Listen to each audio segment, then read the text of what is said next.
Hello, everybody, and welcome to List Critics. I am Tanya Botello, CEO of Casara Studios, and the host of this fine show is... me, Negro VMX.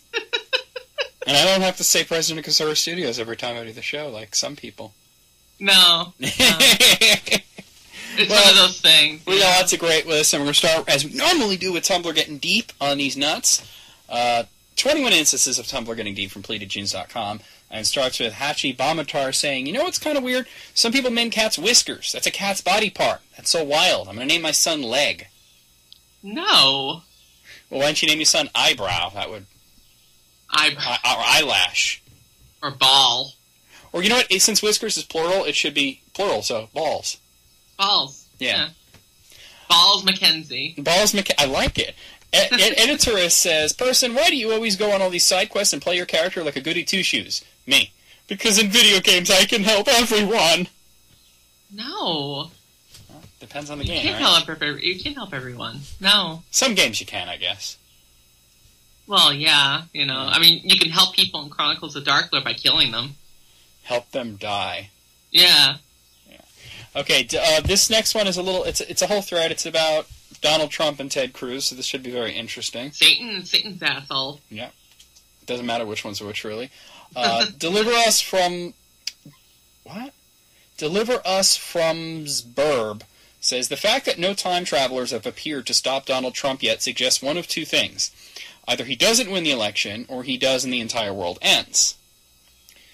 Before I continue, I'm just going to say there's a third possibility. There's no such thing as time travel. No, I definitely believe in time travel. I definitely don't. I think it's literally impossible.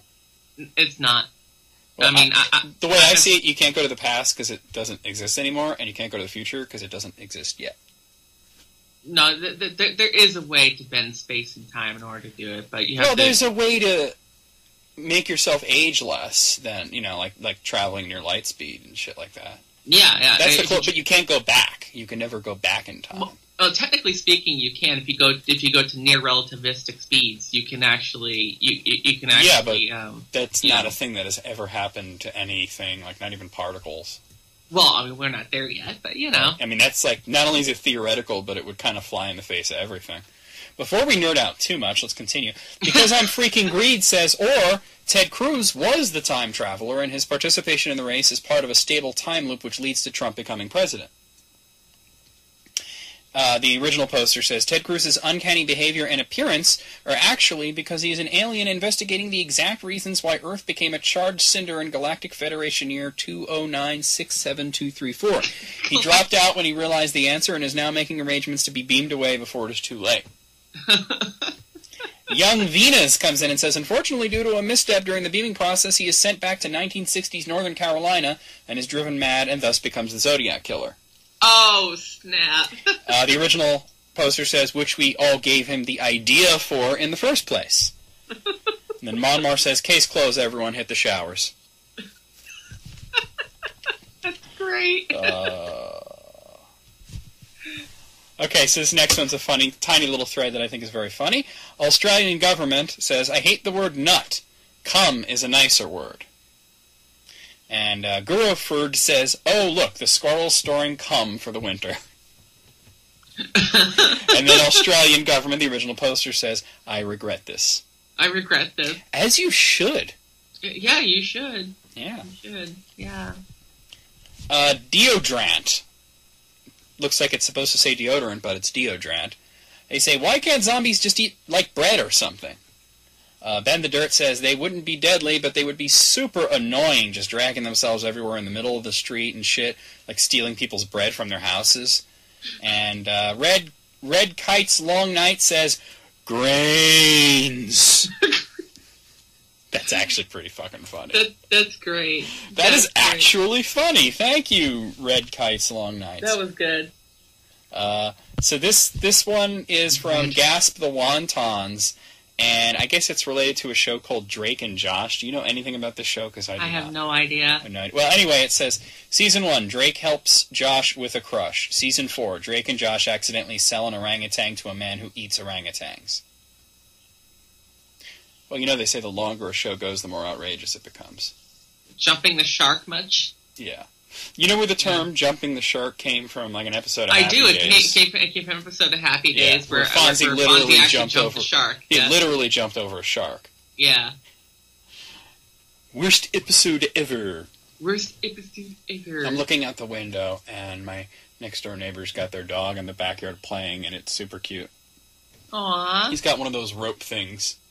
Little one. He's not so little, he's huge.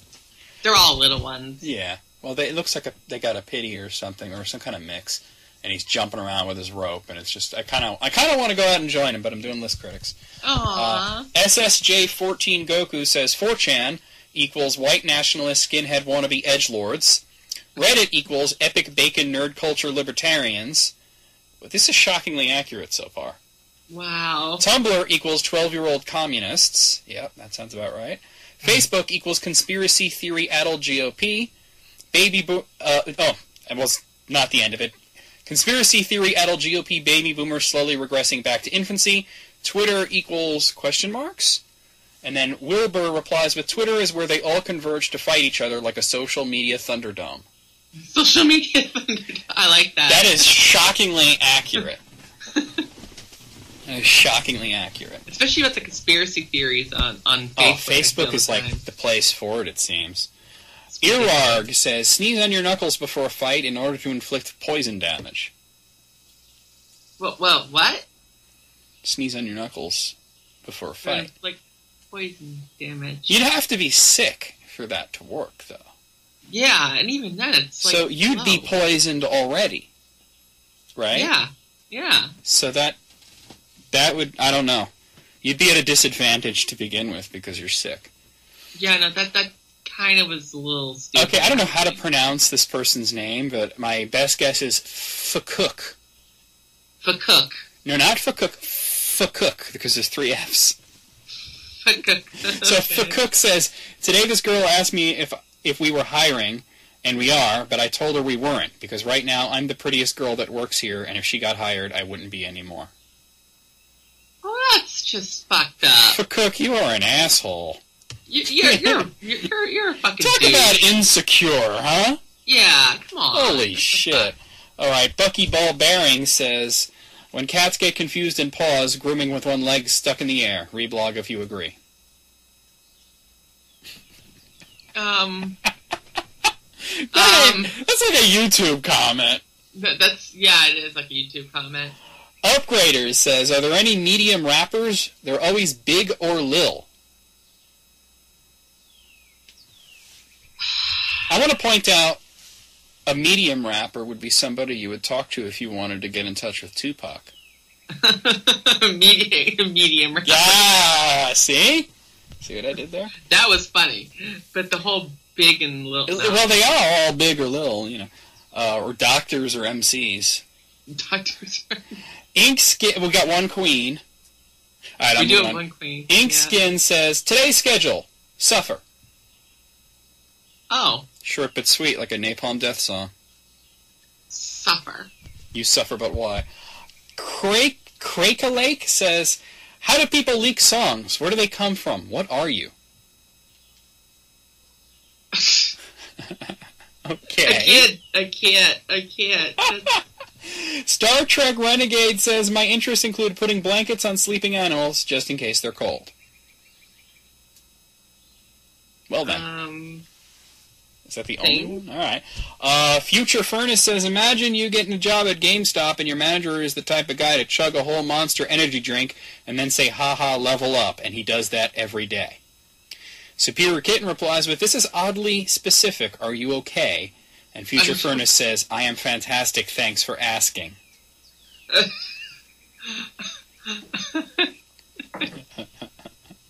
Why does that make me giggle? Why is it that, GameStop seems to be, the worst job there is? Seriously, it's gotten to the point where people, I'd rather be doing trash than I always try to be so nice to the people in there because they seem Me too. They seem like they're so miserable. But you're right. Every time I go in there, especially this one girl, she's just like, Oh, hi. I mean, the people that work at my GameStop, they put on a pretty brave face, but they just seem like they really don't want to be there. Nobody does. Which is sad. It should be an okay... I mean, I know it's not going to be a high-paying job. It's retail, but you figure that it could at least be somewhat fun.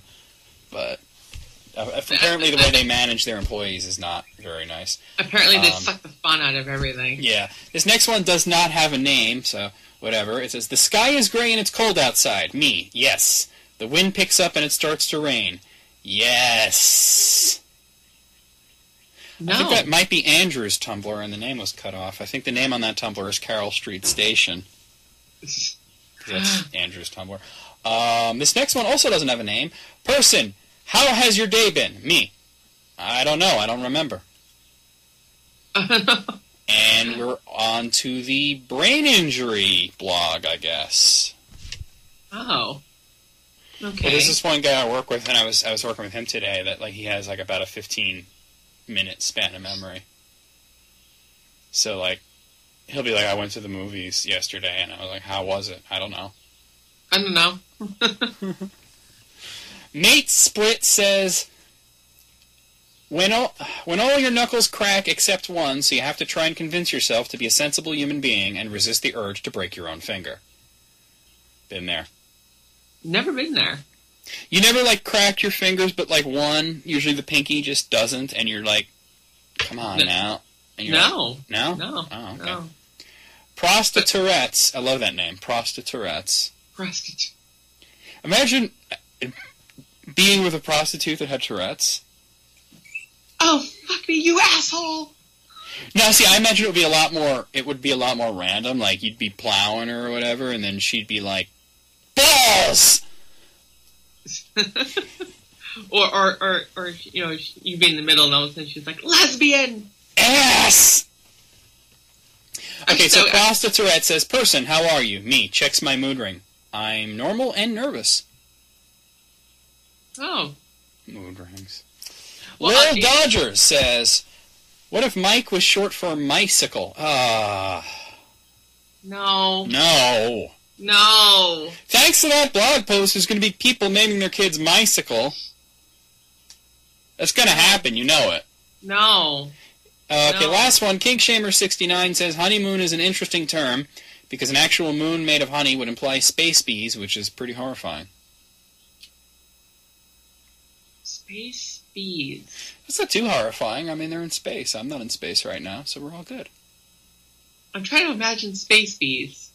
Like, are you imagining bees with, like, little bubble helmets? I am, actually, That's what yeah. I'm imagining. That's kind of cute, actually. Alright, out of 21, I would say I actually was not disappointed by this. I will say 20 out of 21. I will say 19. 19. Okay, we got the Twitter jokes. 15 Twitter jokes everyone should read. Brought to you by Pleated Jeans, and here we go. Joe Berkowitz at Joe Berkowitz says, the worst part about killing baby Hitler is when you come back and everyone says who, but you still killed a baby. He's got a point, right? Oh, God. Who? Yeah? What? Hitler? Never heard of him. You killed a baby? What the fuck's wrong with you? Oh, God. Denise at Stellacopter, and you know what's funny, though? Like, if there was this thing as time travel, like, you know, and you killed a baby or whatever, and then they arrested you, and you were like, but he was gonna, like, murder, like, millions of people, and they'd be like, oh, well, this guy's fucking out of his mind. Yeah. And you'd wind up locked away for life in some horrible sanitarium. And then you'd be released once the dictatorship is over with. Denise at Stellacopter says, makes voodoo of myself, rubs its little back. I think she means a voodoo doll. Oh, this makes voodoo. Yeah. What? Makes voodoo. Yeah, I think she means makes a voodoo doll of herself. You know, you have 140 characters. She could have fit the word doll in there. Spencer at 13 Spencer says, Twitter is like if I told the joke to my friends and 2 of them took it seriously, 1 of them tried to make it funnier, and 3 told me I was ugly. Is that what Twitter's like? Because I haven't had that experience. I haven't had that experience. Maybe this guy just needs to hear certain things. I don't know. That's kind of weird. Okay. Dan Polish last name at DanJan13 says, no, I can't come to your wedding. I just realized the remote works through the blanket. What? That person's never leaving bed ever now. I just found the remote works for the blanket. Oh, now all they have to do is give a service that'll not only deliver pizza to your house, but bring it into the bedroom and feed it to you. Then you won't ever have to move. Yeah, and you'll just pretty much die in the bed. Damn you, Joe. No, I want pizza. Shakira at Shakira Evans says, who else panics when they're stopped next to a school bus because teens could possibly be in there roasting you? Whoa, what? You're talking about, like, they're being judged, like they're making fun of you? I was thinking roasting, like... No, like, look at the bitch with the afro, you know? Wow, I totally took that the wrong way. Yeah. Sean Thomason at the Thomason says, a game show where you win $1,000 for every porn star you identify correctly sitting between your girlfriend and mom.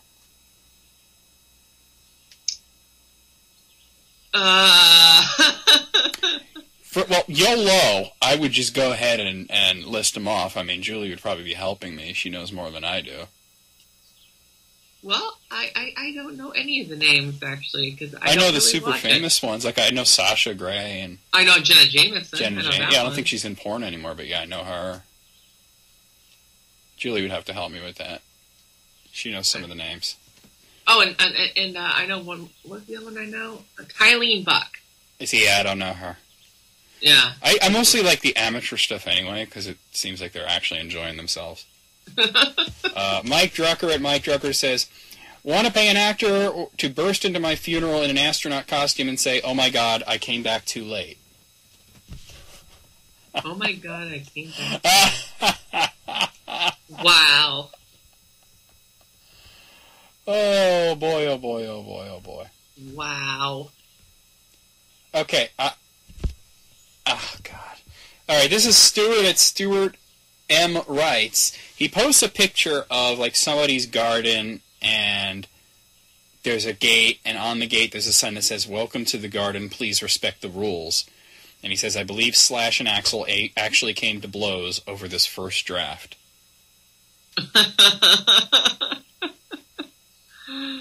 Okay. Is that what the problem was?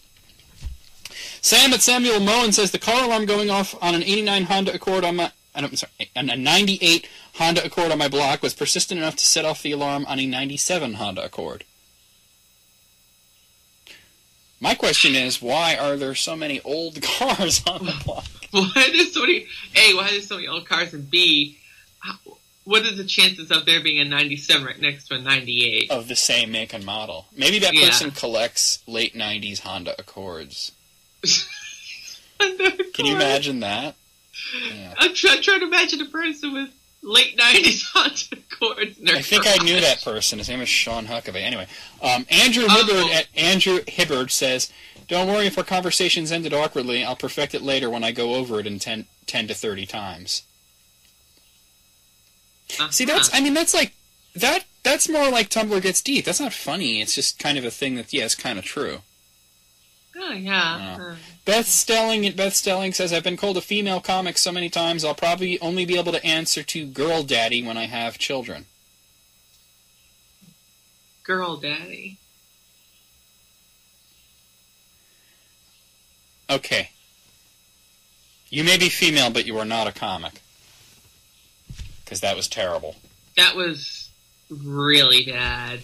It's Abby Yep at Abby Cohen WL says, personal trainer, no pain, no gain. Me. Deal. Sounds about right. Kat Lisi at Good Hair Person says, watched as an extremely cute guy flirt with an equally cute girl at the gym from the floor above like an old witch on a mountain. An old witch on a mountain. I think there's a few Dio songs about that. Lamo Joe at One Bad Scientist says, I always eat my daughter's last McNugget to prepare her for her life's many disappointments. You know, that's like something I would do. No, you wouldn't. I would. No, you'd eat it because McNuggets are delicious and you want one. Yeah. You wouldn't give some weird rationale. I would so take one. You wouldn't have some weird rationale about life's disappointments, though. No, I just want to take one because it's happy and delicious, you know. I haven't had McNuggets in a good long time now. Same here, yeah. Ollie at this is the last one, at Chump Springs says, Sometimes I yell out bingo when I don't have bingo, because I'm not even playing bingo, and I'm at my friend's house peeing in his fireplace. Bingo! Well then! Well, if you're doing that, then I'm sorry. Well, if there's ever a time to say bingo, that would be not the time at all, actually. No. Out of 15, these were mostly pretty fucking bad. Yeah. A couple made me chuckle. I'll give it a 5. What do you say? Oh, go with a 5. Yeah. That was just bad. That was a pretty badness of bad. Yeah. Okay, I got one from Craft here. It's 27 facts that will change how you see time. How I see. Well, what if I see time like a potato? Well, they do have lots of eyes. See? You and your potato obsession? I don't know. Anyway, number 27. Do you know what a trilobite is, Tanya? Yes. Trilobites lived on Earth for about 270 million years. That's longer than the time spent between the very first dinosaur and now. Excuse me. What the hell was that? I yawned. If you say so. Number 26. The last Civil War widow died in 2008. Last Civil War widow died in 2000. Her name was Maudie Hopkins. She wasn't alive during the Civil War, but her much older husband fought for the Confederacy. She never received a Civil War pension. But Civil War pensions did exist until 2003 when the second-to-last widow, Gertrude Janeway, passed away. She got $70 a month until the end. Wow. Yeah. Really? So, in other words, some probably young Confederate soldier after the war grew up and then married a much younger woman much later in life. I don't know. No, actually, no. For her to be a Civil War widow, he would have had to die during the war. Yeah. Civil War widow, yeah. That is creepy. What, did he marry a 2-year-old? Hold on. The war ended 1865, right? Yeah. 1865, 2008. That would make... That doesn't make sense. No, that doesn't make any kind of sense. That's 143 years old. He had to have gotten married later in life, way after the war. I don't think you would consider her a Civil War widow, then. I think they're just trying to be sensationalistic. That's definitely wrong. That's technically in all kinds of wrong. Yeah. All right, well, anyway. The next one, number 25, is similar. People who fought in the American Civil War were still alive by the time of World War II. Well, 1860, then 1940. 1941, yeah. Yeah, I could see that. That's more plausible. That's more plausible. Yeah. Number 24, Ralph Macchio. Do you remember who Ralph Macchio is? Yes. He played the Karate Kid. The Karate Kid. He is older now than Pat Morita was when he played Mr. Miyagi. You know, I saw something about that, yeah. That's crazy. That is kind of crazy. Wow. Number 23, and this is a similar one, Will Smith is now older than James Avery was at the beginning of The Fresh Prince of Bel-Air. Oh, no, you can't do that to me. You can't do that to me. I loved Uncle Phil. You can't do that to me. He was also the Shredder. Yes, he was. Yeah. I loved him as Uncle Phil, though.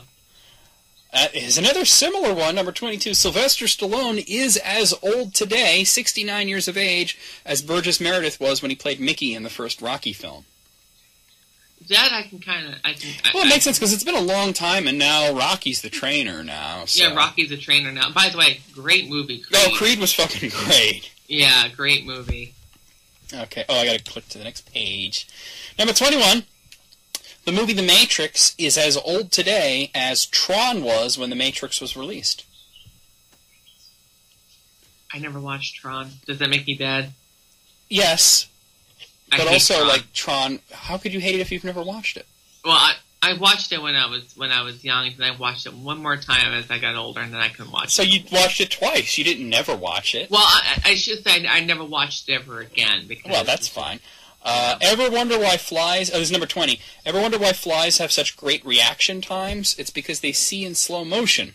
The perceived speed of time is determined by species. Generally, the smaller the animal, the slower it perceives time. This helps small animals avoid danger, but requires more energy and a higher metabolism. So while the lifespan of a fly might be short, the amount of information it processes in that time is enormous. That makes sense. It does make sense. That doesn't really fuck you up like some of these other ones do. No, that actually makes sense, yeah. If okay, number 19, if your train of thought is broken by something unusual, your brain devotes more neural resources to process it. And it shows this gif of animals. You got bunnies, an owl, clownfish, horses, elephant, and then like some weird kid hanging on a clothesline by clothespins. It says 70% of our readers will feel like the oddball image on the screen is on screen longer than the others, but in reality the duration of each frame is the same. Yeah, probably because your brain goes like, hold on, wait a minute, what the fuck was that? Well, that's a conscious process. It's your brain literally saying, slow down, what the fuck did I just see? Yeah, exactly. Yeah. Number 18, what if we told you there are adults out there with children of their own who had not been born when these episodes first aired, and it's 3 episodes of The Simpsons. Not from the first season either. They got the monorail one, the first one with Sideshow Bob, and Dental Plan. Wow. These all came out 23 years ago. Wow. Yeah. I'm older. Number 17, by the time the Second Amendment was ratified, the company Beretta had been making guns for over 2.5 centuries. 2.5 centuries. Well, they're the oldest arms manufacturer that are still in business, I believe. Yeah, Beretta, yeah. I think so, yeah.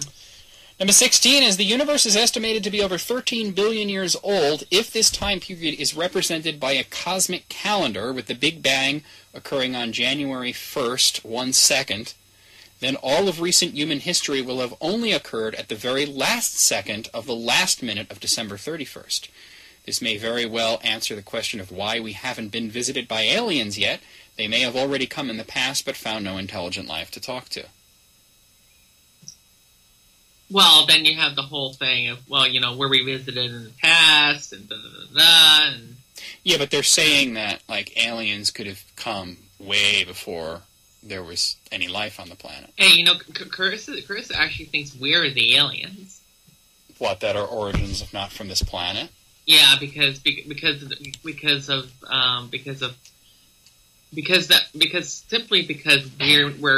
of, when you think about it, we're kind of an invasive species.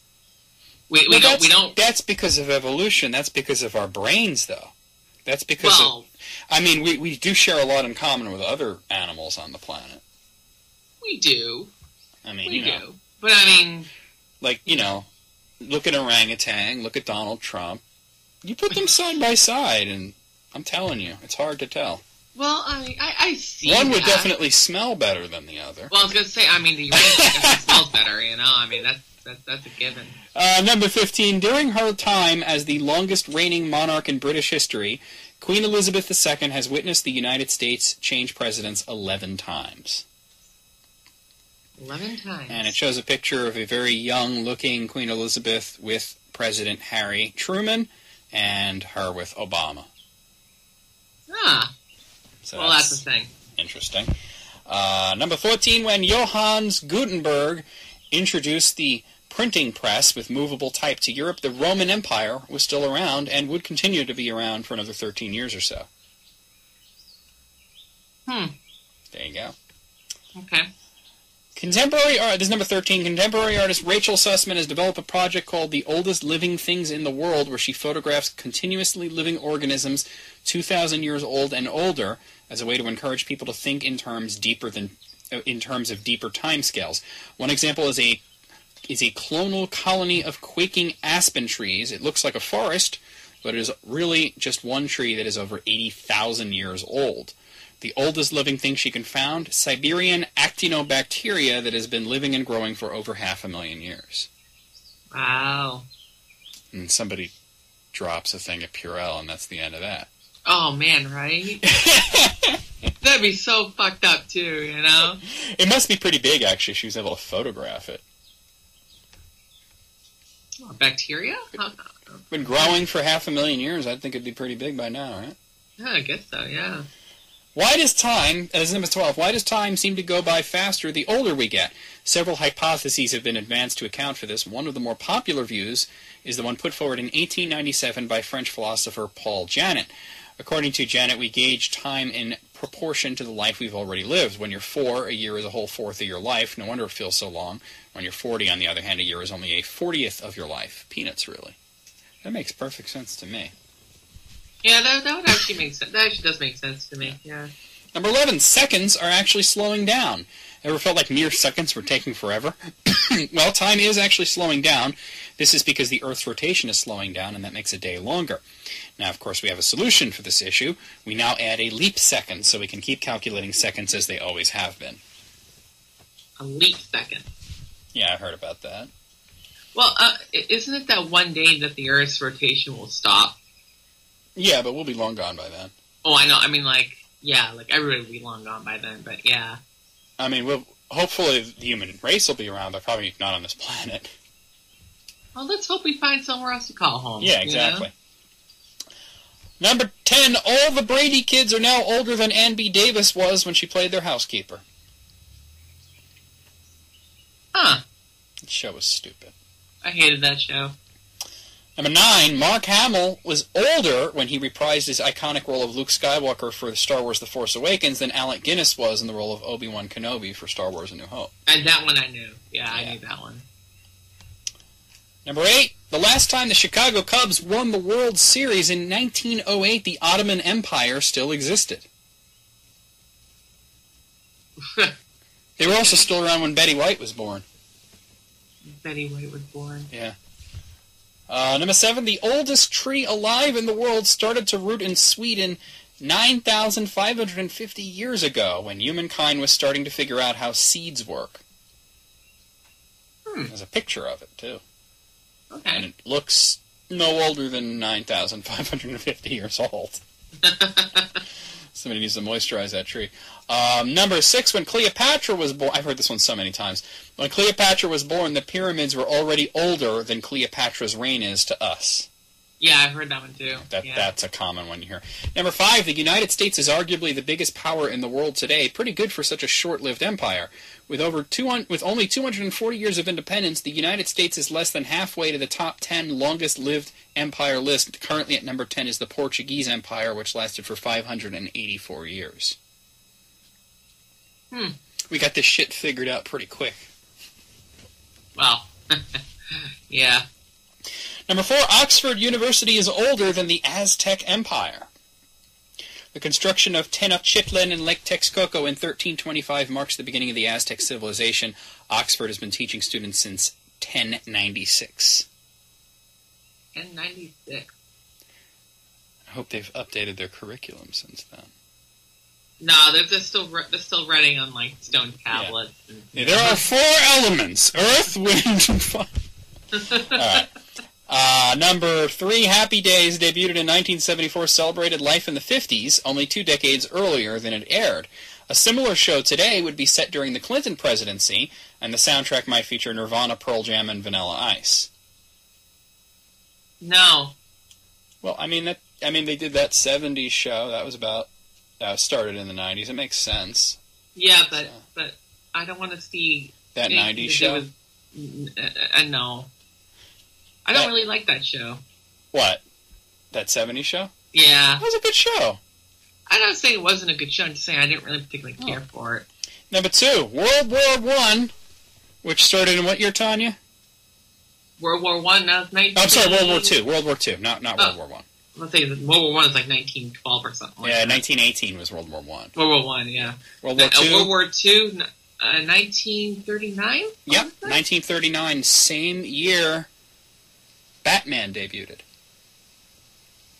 Oh, wow, really? Detective Comics, right? Huh. Yeah. Okay, and this last one, I'm going to frame this last one. This is number 1 in the phrase of a question for you, Tanya.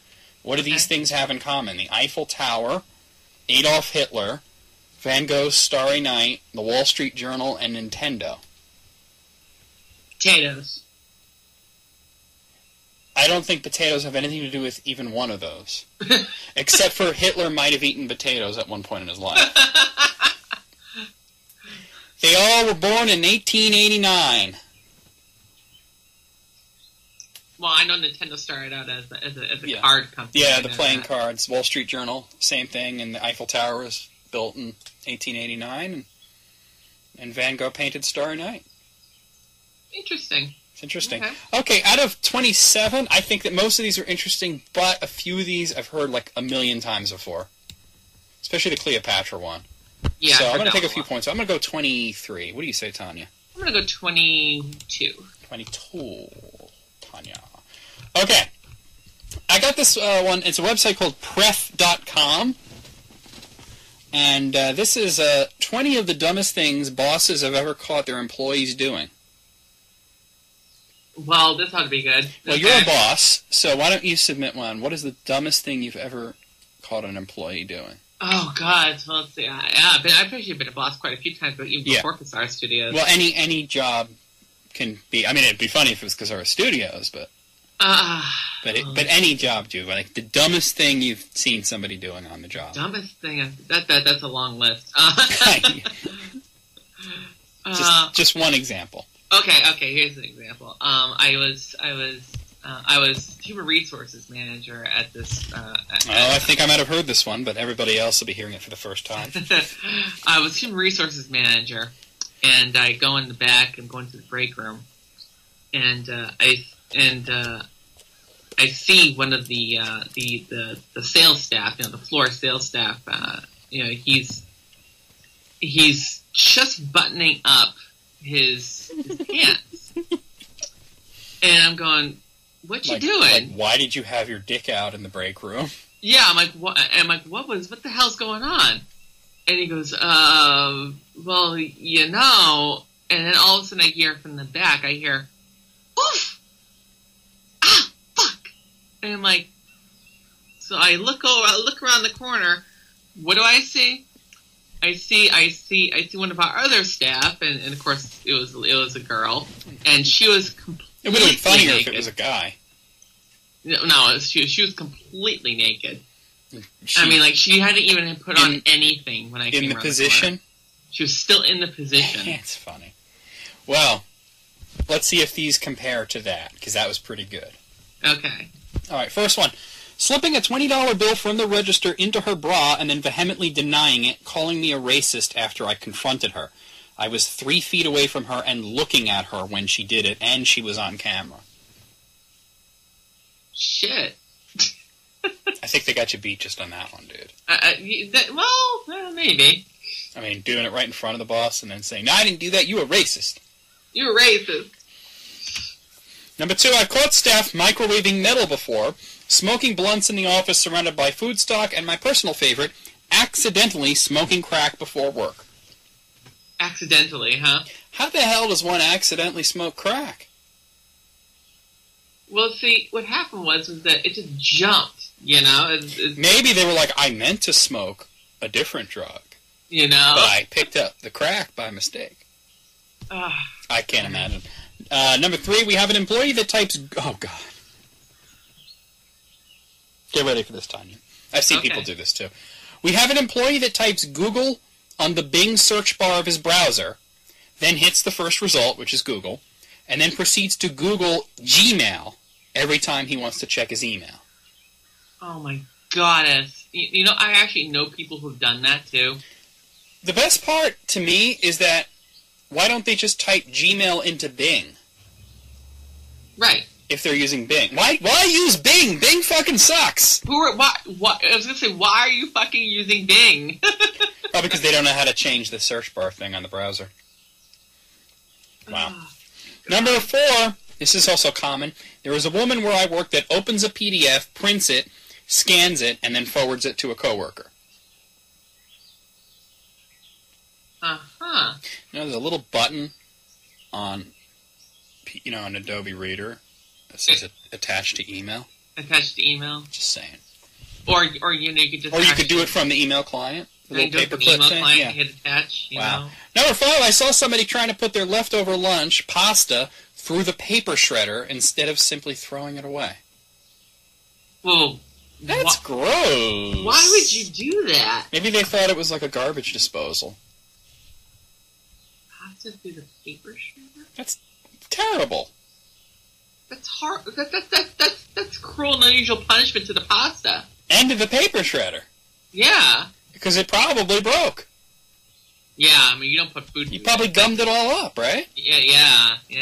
Number 6, we hired a receptionist who 2 weeks after starting work decided to print off about 150 color Christmas cards using company printer and ink and the expensive new printer. She honestly didn't seem to think that she was doing anything wrong and threatened to sue when she was fired because it's illegal to fire people at Christmas time. She was laughed at and never heard from again. It's illegal to fire people at Christmas. Well, I mean, it does make you look a little douchey unless the other person... Yeah, but the person did something really fucking stupid and then disavowed all responsibility for it. Yeah, well, then that person's being a douche. Yeah. So, yeah. Number 7, I walked into work one morning to find a guy passed out drunk with an empty 30-pack and half a bottle of Jack next to him, all lights on and dangerous equipment running. He was supposed to stay an hour late the previous day to finish a project, and had decided to leave the building unsecured, he didn't have a key or passcode, to go get liquor and beer, come back, and drink till he passed out. Surely all that took longer than the hour it would have taken him to finish the job and go home. Bonus, he was fired on the spot and then tried to sue the company. He tried to sue the company. Well, I mean, to be fair, a person who would do that is the kind of person who would try to sue for it. That's like those people who will buy like a really, really hot coffee and dump it on themselves and then sue the company for it being too hot. You know, it's like... You know, it's interesting. I mean, there is a popular story about that happened at McDonald's. But you know what? It was blown out of proportion. The woman who sold... I just want to get this out there. The woman who sued McDonald's for the coffee being hot was suing only for them to pay her medical bills because the coffee was so hot that it gave her third-degree burns. Third-degree burns? There's no reason for it to be that hot. That's like boiling, isn't it? Yeah, exactly. There's no reason for coffee to be that hot. But anyway, and since then, that particular McDonald's has made sure that their coffee's not ridiculously hot. That's what she said. Yeah. Number 8, I work with a woman who will use a calculator to come up with the figures she needs. She will then take all those numbers and manually input them into an Excel document rather than just doing everything in Excel. Why? Well, that's on the lesser side of dumb. She just clearly doesn't know how to use Excel. Yeah, that's just as ignorance of using Excel. Yeah, I mean, a lot of people don't know how to use Excel, and if you're just inputting things into it and you don't know that it has the whole sum function, whatever. That's not that big of a deal. Number 9, we had to turn over source code as part of an audit for a large company, top 10 in the Fortune 500. Part of the code had some logs with the word anal thunder in it. A lot. An employee named a virtual machine, Anal Thunder, and I got pulled into a meeting to explain why it was all over the source code. Anal Thunder. I mean, when you name a machine, even if it is a virtual machine, you're probably thinking nobody's ever going to see that name but you, you know? Yeah. Anal Thunder is pretty funny. Anal Thunder. Number 10, I like that one a lot. Number 10, the weirdest thing is happening here. I've been watching that clock for the last hour and it hasn't moved. I explained to the employee that the battery had died. He was not in a time warp. The battery had died? Well then. So you just watch a clock for absolutely no reason. Yep. Number 11. Worked with a guy that would find places at work to have a nap during work hours. HR dragged him in and gave him a warning. 2 hours later, he was found asleep at his desk. It was his last day. Turned out he was working another job at nights. Oh, well. That sucks, but you can't sleep, and especially, right after being caught. You do it again? You do it again. The same day? Come on, dude, Coffee. It's called coffee. Number 12, I worked for a corporate office building security while in college. We got a new guy who accidentally took home a set of keys. We figured it out when we checked the inventory and we saw he was the last one to have them. This is a common mistake even I had made. The next day, me and one of my fellow supervisors called him into the office to ask him for the keys. We were just trying to keep him from getting into trouble, since it was an act that could get you fired, so we were doing it quietly. He insisted he didn't have the keys. I asked him to check his pockets of his jacket. He did, and his face went into shock. He pulled out the keys in utter amazement. I asked him, if you turned them in, how did they end up in your jacket pocket? He thought for a second, looked me in the eye, and said, "Someone here must not like me. Someone stole the keys and snuck into my house and put them in my jacket pocket while I was asleep." Didn't know if I should laugh or cry. We let him go. At that point, I'd probably start laughing my ass off. At that point, you don't need somebody that fucking stupid. No. The key to my house. Oh, my yeah. jacket pocket. That must be it, right? Number 13, employee walking around barefooted while helping customers in the lobby. Not a big deal. We were a relatively easygoing office. Employee has to run down to the basement for some equipment and comes back up to the lobby. Apparently, he stepped on a staple in the basement and started bleeding on the white tile floor of a lobby when he walked around. Customers pointed out to him and he says, "Oh, no problem." Employee grabs a tissue from the lobby desk, spits on it, and starts to clean up blood in front of the customers.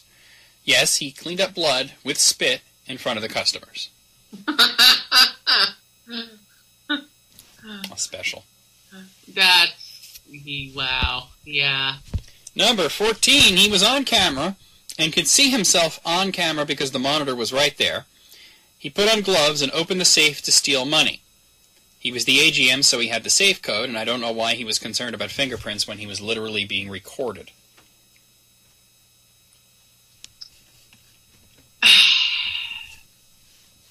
Maybe he thought he was invisible to cameras. Wow. Yeah. Number 15, I had an intern skip a day of work without calling in. I gave him a call and he told me he had a stomach flu. I explained that he's welcome to take time off for sickness, but he has to call in or email and let me know. The next day he skipped again and didn't call, so I repeated the process. He did this a third time. When he came back to work, I asked to see him in my office. I let him tell me all about his stomach flu, and then I opened up a folder on my desk with Facebook images where his friends had come into town to visit and tagged him in photos of doing shots in bars for the past 3 days. I said, "Is stomach flu a type of shot?" The funny part is that if you had just told me your buddies were coming to town and you wanted to go on a 3-day bender, I would have given you the time off. The next time you decide to lie to an employer, set your Facebook to private. You're fired and you're not getting any college credit for this. I don't want to ruin your relationship with the college, so I'm going to give you an option. You can go back and just tell them that this opportunity didn't work out, or if you want to fight about the months you've just squandered here for no college credit whatsoever, I'll forward these photos to your advisor. It's your call. He thanked me for the life lesson, packed up his shit, and left. It was very nice of the guy to give him the out. You know what I mean? Not everybody would do that. No. Okay, especially in a college scenario, you know? Yes, exactly. Number 16, I worked at a hardware store with a guy who had a major pill addiction. He once fell asleep in the aisle while stocking shelves. His pills were prescribed to him, he just took too many, so we couldn't fire him. Then he took a mouse off of a sticky trap, poured gasoline on it, and lit it on fire. All this... Why? All this was on film since he decided to burn it on the loading dock. He got fired that day. I gotta agree, why? Just... When he's burning the mouse, is he going, fire, fire, fire, fire? I'm actually kind of thinking that, too. Because as soon as they said that he pulled a dead mouse off a sticky trap and lit it on fire, I'm thinking of Beavis and Butthead. Mm-hmm. Number 17, driving a box truck, training a new hire. Tell him not to hit the gas so hard at green lights because he keeps having to pick up messes in the cargo area. So he pauses for a second, screams, "Get some!" and floors it. Everything slams into the back door, but I'm laughing so hard I can't even get mad. There were magazines in separate totes for separate accounts, which he had to sort by hand, so I think the lesson was learned at some point. Well, at least it made a good story, right? Get some. Get some! Get some! Number 18, bank manager here. I was looking on the cameras to see who kept leaving the vault door wide open. One of my employees was in the vault room alone and started practicing his golf swing for about 2 minutes with an extremely serious look on his face. Golf swing? The best part to me is the extremely serious look. Yeah, because you must be serious. Yes. You know? Golf, serious business. Number 19, the one that sticks out is the kid that was like 18, and I had him raking leaves outside of the office/shop. Watched him chase wild turkeys with said rake. Not a bright boy. Another one, employee was supposed to take an order and install the furniture about 700 miles away. Said that the only way he would do it is if we let him take a semi-truck. The job wasn't that big, and he was not licensed to drive a truck of that size. He even admitted that to the unemployment agency, got fired, and denied unemployment. Lastly, one of the guys claimed that he was told that he could drive the forklift on the lawn. He's an engineer now, actually. Well done. All right, last one's number 20. I used to be the night shift manager at a Target in the late 90s. I caught a couple of our employees who were supposed to be scanning and stacking pallets in the warehouse playing laser tag with their handheld scanners. I had to fire their asses the second time I caught them doing this. Second time? So they received a warning and did it anyway. Good Lord. Some people just don't learn from their mistakes. No. Wow. Out of 20. Not all of these were that dumb, but they were all entertaining. I'll give it an 18. What do you say, Tanya? I'm going to go with an 18 as well. Okay. Now I got a fun one. This is from Cracked. We're going back there. And you ever hear these stories about celebrities, especially musicians, making wild demands on their contract writers for, like, you know, what has to be in their dressing rooms or whatever? Yes. Like, one of the most famous ones is Van Halen asking for a bowl of, like, a certain color of M&Ms. Mm-hmm. And actually, the reason that Van Halen did that is because they wanted to see if anybody actually read it. So if they saw the bowl of M&Ms, they'd know that the people actually read the contract. If they didn't, they would know that they didn't read it. But anyway, I have a list here. It's 23 bizarre demands celebrities have made behind the scenes from Crack.com. Okay. Number 23, Marilyn Manson once demanded a bag of gummy bears together with assorted Kool-Aid. He wanted to turn his tongue all the colors of the rainbow, huh? Yeah. Number 22, upon learning that his co-star Julie McCulloch had bared it all for Playboy magazine a few years previously, newly minted Christian Kirk Cameron demanded that she be fired, soon to be replaced by his real-life girlfriend. Jeez. God hates nudity, right? Oh, yes, of course. Yeah, that's why he created Adam and Eve, and they were walking around naked, right? Mm-hmm. Christians make me crazy with their logic sometimes. Number 21, Cher requires an entire room just for her wigs. Well, to be fair, she has so many that I guess, like, where else is she going to stick them? She's got them. I know she has like a whole wing. Because doesn't she like change costumes and change wigs like a million times during her shows? Mm-hmm. So I think that's like kind of necessary. Yeah. Her wig room. Number 20, Jennifer Lopez doesn't like to be distracted by horrible colors. Her dressing room rider requires a white room, white flowers, white tables, white drapes, white candles, white couches, and tepid water. No. I'm surprised she doesn't require an all-white staff. Right? No. What's with all the white? I mean... Maybe she just thinks it looks cool. I don't know. Number 19, Gary Busey. Well, we know this guy's crazy. Mm-hmm. Gary Busey, while filming the movie Quigley, refused to film a scene in heaven until the set designers got it right. Busey claims he saw heaven after a near-death experience in 1988 and wanted to portray it accurately. According to him, the sofa was all wrong and they needed to get rid of the mirrors because heaven has no mirrors. Okay. It's very specific about the sofa. That's very strange. Why the sofa? I mean, there's only one sofa in heaven, and it has to be a very specific one. Why is there only one sofa? Because Gary Busey, man, he thinks a blimp follows him around to spy on him, so... Which actually did happen when Conan O'Brien heard about it. He had the Conan blimp follow Gary Busey. The Conan blimp. Yeah. Okay, number 18 is about another notorious asshole. This is Morrissey. In the 2012 Viña del Mar International Song Festival, the biggest in Latin America, Morrissey demanded that upon his arrival, all staff working in the venue should be locked up in their offices so he wouldn't run into anyone. This included other artists, contestants, and the festival jury. During the show, he had a member of the festival jury expelled from the venue because Morrissey didn't like the way he winked at the camera. He also forbade the international transmission of his show. The festival was transmitted live all over the Americas, but this ended well because the network broadcast the 2006 Daddy Yankee show instead. What an ass. I've always heard he's a shit, so none of that surprises me. Number 17, you may have noticed that Weird Al Yankovic has a tendency to wear loud shirts. For a while, his contract writer included a demand for a new Hawaiian shirt at each performance. He had hundreds in his closet before he stopped. He probably stopped when he ran out of room for them. Mm-hmm. Wow. Number 16, in order to make... No, this is the Van Halen thing.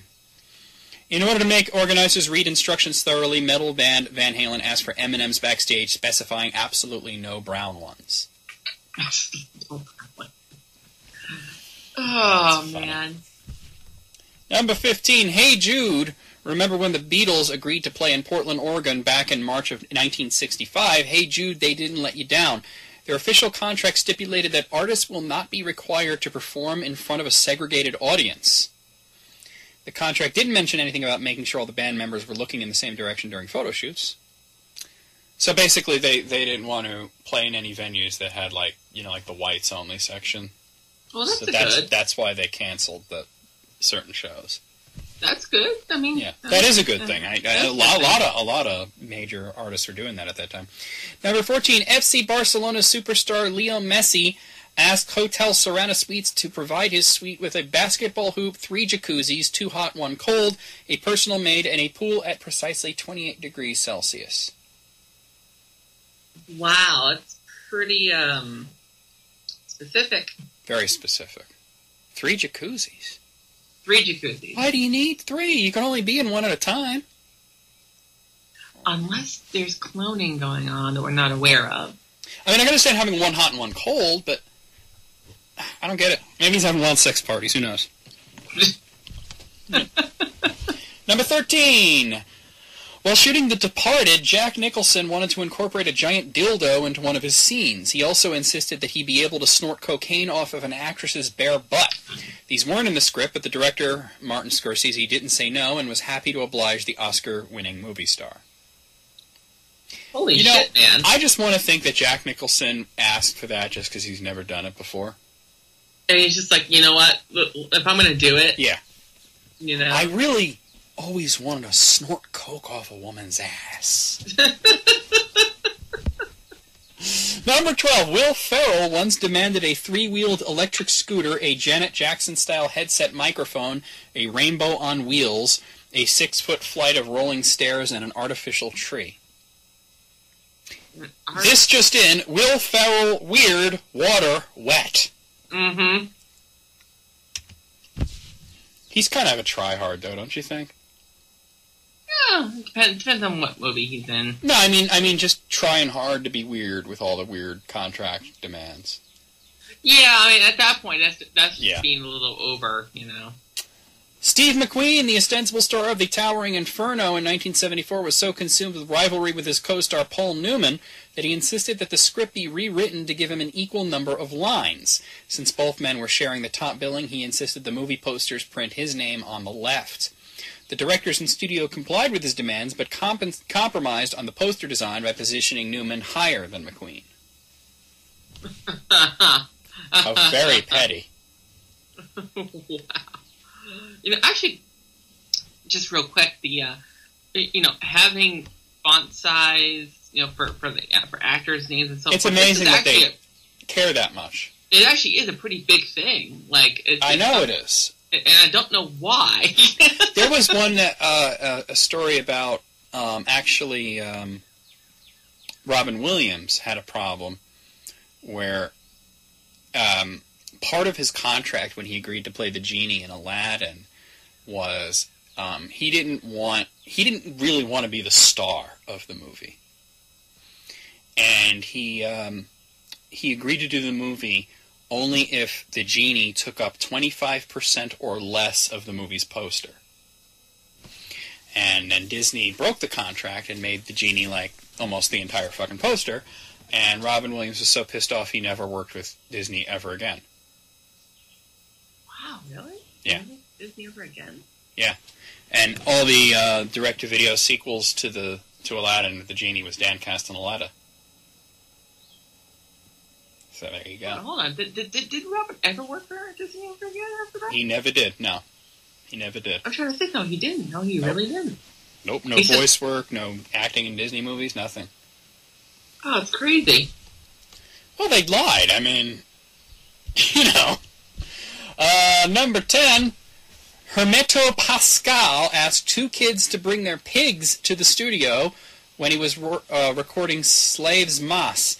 Then he made the pets squeal at the mic as part of a song. But by the album's tour, he asked for local pigs at each presentation since he couldn't travel with his own.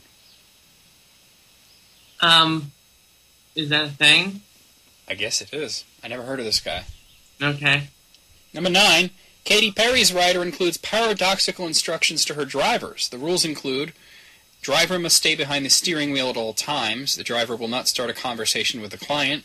The driver will not talk to the client's guests or fans. The driver will never assume, always ask if in doubt. The legally binding 45-page contract also includes the instructions: do not stare at the back seat through the rear view mirror. By the way, I want to say how bad the spelling is in that. So, Mirror. 45-page contract. Isn't a contract usually about 5 pages long, Tanya? Actually, usually it's about 3 pages long. So. Well, yeah, but sometimes it's carbons. Yeah. So I mean, 5. Yeah, usually 5. Yeah. Yeah. Most contracts I've seen are about 3 to maybe 7 at the most. 45 pages is ridiculous. Yeah, 45 pages. Number 8, in a 2006 tour, Iggy Pop requested a Bob Hope impersonator to tell jokes about golf and Bing Crosby backstage. Knowing that this is nearly impossible, he offered alternatives: 7 dwarves dressed up exactly like how they did for the Disney film, or a belly dancer. He also requested his room to be designed by a homosexual artist and an English newspaper with stories about morbidly obese people in it, because morbidly obese people are amusing to him. Okay. I've heard so many stories about what a horrible person he is, this doesn't surprise me at all. That's pretty fucked up. That really is. Every bit of that is not a surprise. Mike Myers wanted to re-record nearly all of his dialogue in the first Shrek film. Do you know why? He actually finished the movie and then redid all of his lines. You know why? Why? He changed accents. Oh. And that was actually the 3rd time that the movie that the lines had done, because I don't know if you know this, but originally Shrek was Chris Farley, who died when he was almost done with Shrek. Yeah, I do. So then Mike Myers recorded it, and then he decided he wanted Shrek to sound like Scottish. So, yeah. Cost them $5 million to re-record it. Well, that's a thing. But on the other hand, they made how many millions of dollars of, like how many Shrek movies they made, so. Actually, I think they made something like, like $1 billion, something like probably, that. Yeah. If you count them all together. I think Shrek 3 is one of the top grossing movies, so. Yeah, and not only that, but also, all the merchandising and everything. So yeah. You know? And everybody knows the voice. So I didn't even like Shrek, but I know the voice. Mm-hmm. You ever see Shrek is Love, Shrek is Life? No. I never did either. I've heard the term before, but I've never actually seen it until I was on a call with Jesse after we did the last episode of List Critics 2. We were just talking, and he described what it is. And then I watched it. It's the sickest fucking thing I've ever seen. I'm not going to say it. It's this weird CG animation about this kid who's obsessed with Shrek, and then, I guess his dad yells at him or something, and then Shrek appears out of nowhere and, beats up his dad and then, has sex with the kid. No. Which is described in graphic detail. No. Yeah. No. And they've made, 4 of these videos. No. Yeah. No is right.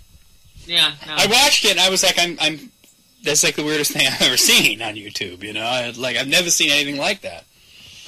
Alright, number 6, in what seems to be a massive cockblock for the outlaw Josie Wales, Clint Eastwood demanded both the casting of Sandra Locke, his later domestic partner, and the firing of director Philip Kaufman so he could direct the movie himself, reducing Kaufman, Miss Locke's other romantic suitors, access to her. This resulted in the DGA instituting the Eastwood rule: no director can be replaced by any actor or producer from that movie. Huh. Interesting. The Eastwood rule, huh? Number 5, in 2011, the Foo Fighters had one of the most brilliant writers with a very distinct style that they gave their venues explaining their demands. Start with the instructions. So basically, they made a coloring book. Oh. Okay. So, and these are the rules for, like, they made, like, drawings and everything of, like, the snacks they want and all this stuff, and, like, mazes and word searches and shit. They made it into, like, Highlights magazine, it looks like. But these are the rules. Colored pencils work best. Don't cheat on the maze. Originality, creativity, and pure sarcasm are what we're looking for.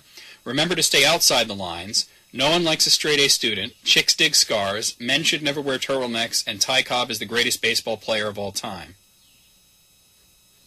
Okay. Many pages were coloring book pages explaining food preferences. Then there's the activity pages, a maze as discussed above in the instructions, a circle the items that don't belong in a salad page, and a word search that has a secret message to be followed when it's solved. It ends with the illustrated instructions on the kinds of ice they like. Their two favorites are both made by Hoshizaki America, the ice pimps of the world. The Flaker, which is a lot like getting a Hummer in a Corvette, and the Chunklet, which makes them squeal like a 6-year-old girls with skin knees when they see it. Skin knees. That's hilarious!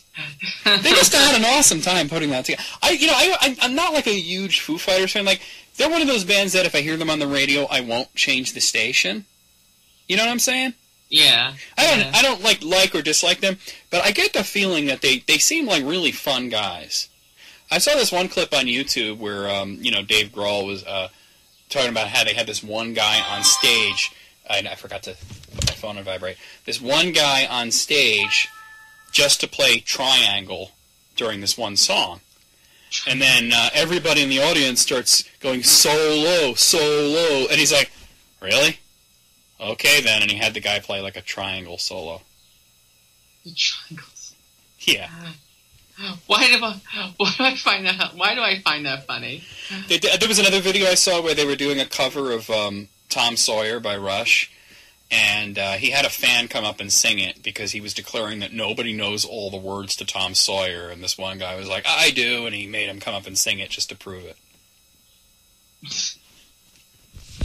All right, number 4, always a fan of unbiased... I find that funny. What's that? And it's very funny.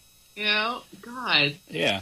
Number 4, always a fan of unbiased news coverage, Dick Cheney's downtime requirements writer requested that all televisions be turned to Fox News upon his arrival. That's not surprising. Can you imagine, like, Dick Cheney's coming to your house or whatever, and he asks you to have Fox News on before he gets there? I would fuck with it. I'd put on, like, hardcore pornography. Yeah, I think at that point I'd have to fuck with them. At that point. I think I'd probably put on, like, MSNBC or something. Oh, well, I wouldn't want to have that on, though. Number 3, Jackie Gleason demanded that his writers never address him or speak to him, that they just leave their scripts under his door. According to Carl Reiner, Gleason was so obnoxious that his treatment of the writers was the inspiration for Alan Brady on the Dick Van Dyke Show, but they had to soften it. Well then. That's what she said. Oh! Number 3, to play Genghis Khan in 1950's The Black Rose, Orson Welles had a single demand: the coat he was to wear in his scene to be mink-lined, even though the lining is never seen on camera. The coat disappeared after filming, only to turn up in the Welles-produced Othello, turned inside out. Well then. Okay. And number 1, Lady Gaga once included a mannequin with puffy pink pubic hair in her rider. That makes me think that she probably put that in there just to see if it's even a thing. Well, at that point, yeah, I would think so. You'd ask for the most ridiculous shit just to see if it even can be just see gotten. Even... Yeah. Out of 23, what do you say, Tanya? I'd say 20. I'm going to agree with you on that, 20. Yeah. Okay. I got a list you're going to love, Tanya. It's from Knowable, and it's about Donald Trump. Okay, give me just one moment. I'm gonna keyboard real quick here. Work stuff. I just don't want it to be Thunder's keyboard. Oh, speaking of which, Jay got back to me, and Saturday morning should be fine. We have to still nail down the exact time, but I told him the earlier the better. Yeah, the earlier the better. Okay, you ready? I'm putting something from Morte. Okay. Da-da-da-da-da-da. John, don't you want to hear the 25 dumbest thing Donald Trump's ever said? Yes, hold on. This is the thing for Tides of Fate. The Tides of Fate. Fantastic. Morte says... Come on! My God. You type like my dad. Shush you. No, I'll be honest. This is my dad typing.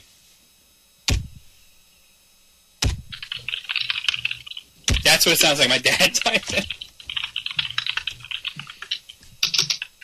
Oh my God! Come on! We are recording. Okay. This is all going on YouTube.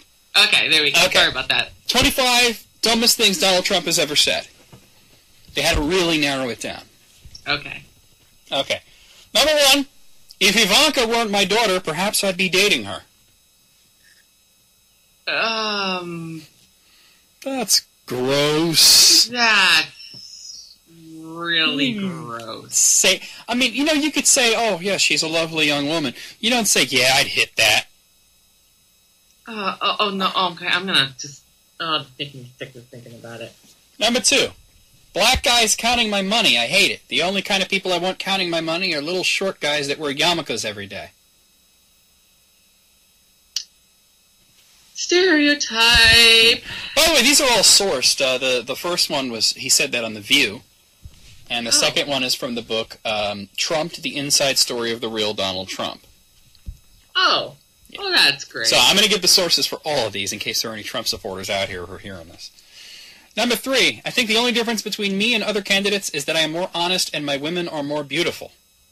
That was in the New York Times. Because that totally That was back in 1999, by the way. Because that totally makes a difference in politics, right? I mean, that's, he's not. He's saying he's more honest.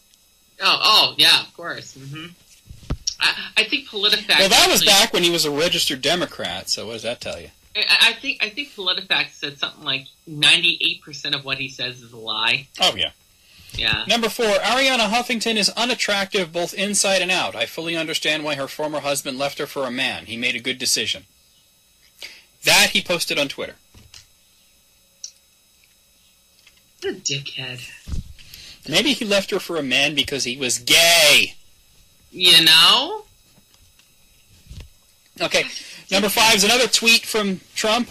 A Trump tweet. A tweet. I don't know, I tried to make that funny, but it wasn't.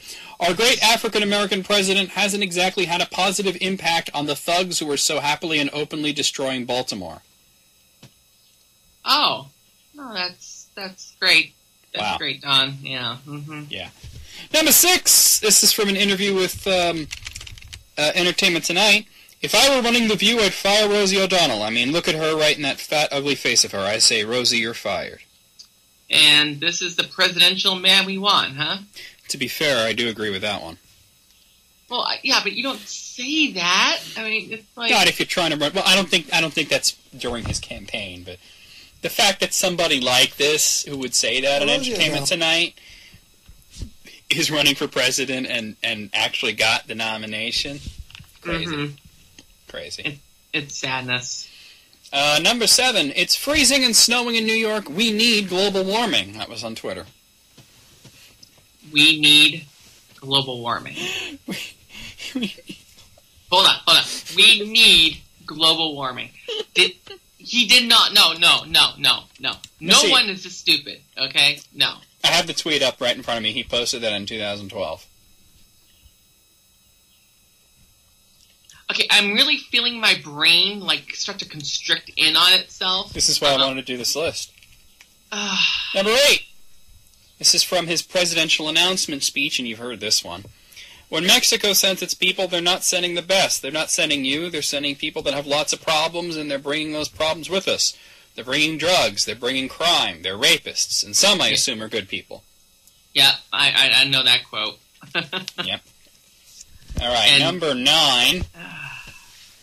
This is published in the Daily News. It was to a lawyer who asked for a medical pump to pump breast milk for her baby. He said, "You're disgusting." What?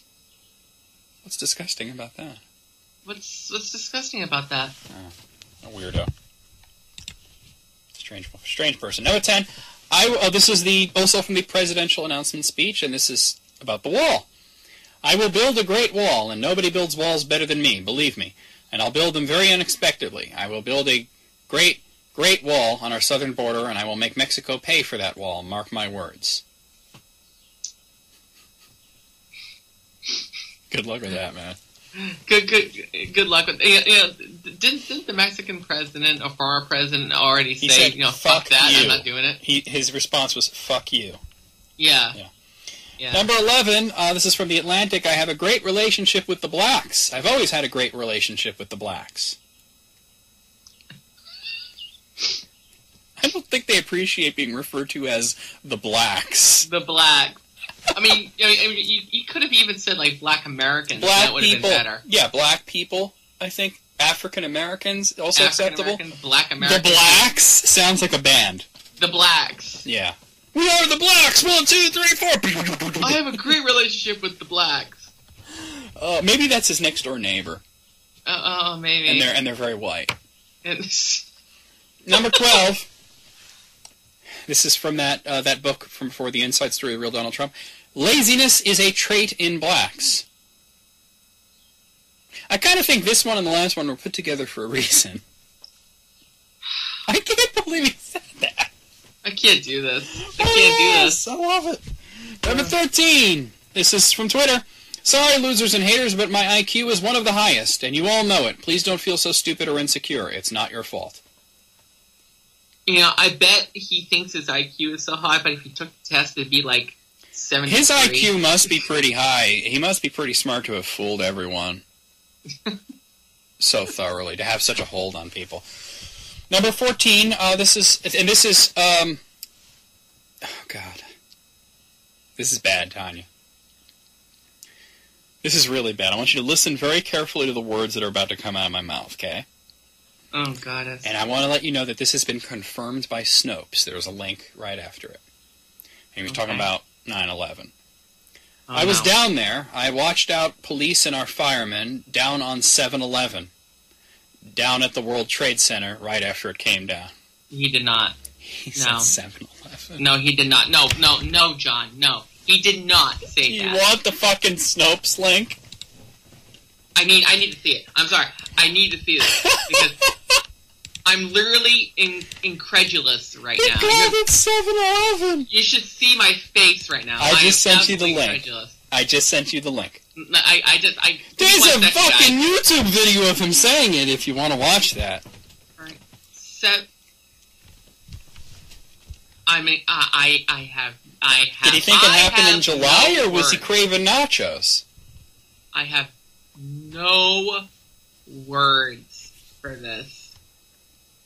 7-Eleven. I mean, he had hot dogs on the brain right then. So how is he even a thing? I can't. All right, I gotta move on. Number 15. Oh my God. In the Wall Street Journal, he said, "Part of the beauty of me is that I'm very rich." Oh, because this is also a person that's going to be helping the poor and helping the middle class. And the blacks. Yeah, right. which I still think are his neighbors, Herbert and Helen Black. Oh God. Number 16. This is recent. New York Times interview, March 25th, 2016. They asked him if he would start a war with China as president. He said, "Who knows?" Oh, what a great answer. That's so presidential and amazing, and I just want to throw a box of Clorox at him. I mean, Okay, this one's from Twitter. This is number 17. An extremely credible source has called my office and told me that Barack Obama's birth certificate is a fraud. Oh, yeah, it's with the whole birther shit. Mm-hmm. Yeah, well, he pretty much started that, so. Yeah, he did. I actually clicked on the Twitter link, and the very first reply from Remember says, an extremely credible source has told me that you're an idiotic racist cunt. That sounds reliable. Number 18.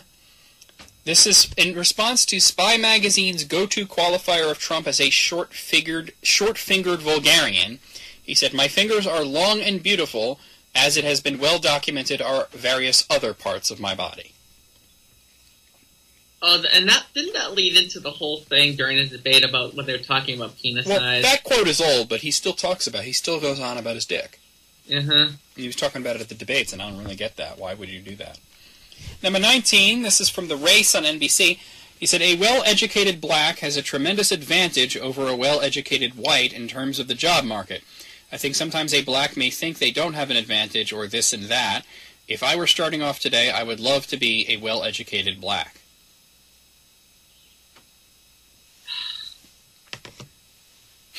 I'm just going to move on because that was ridiculous. Oh my god. Number 20, this is from E! Online. "I am the least racist person there is. And I think most people know that I would tell you that. I am the least racist."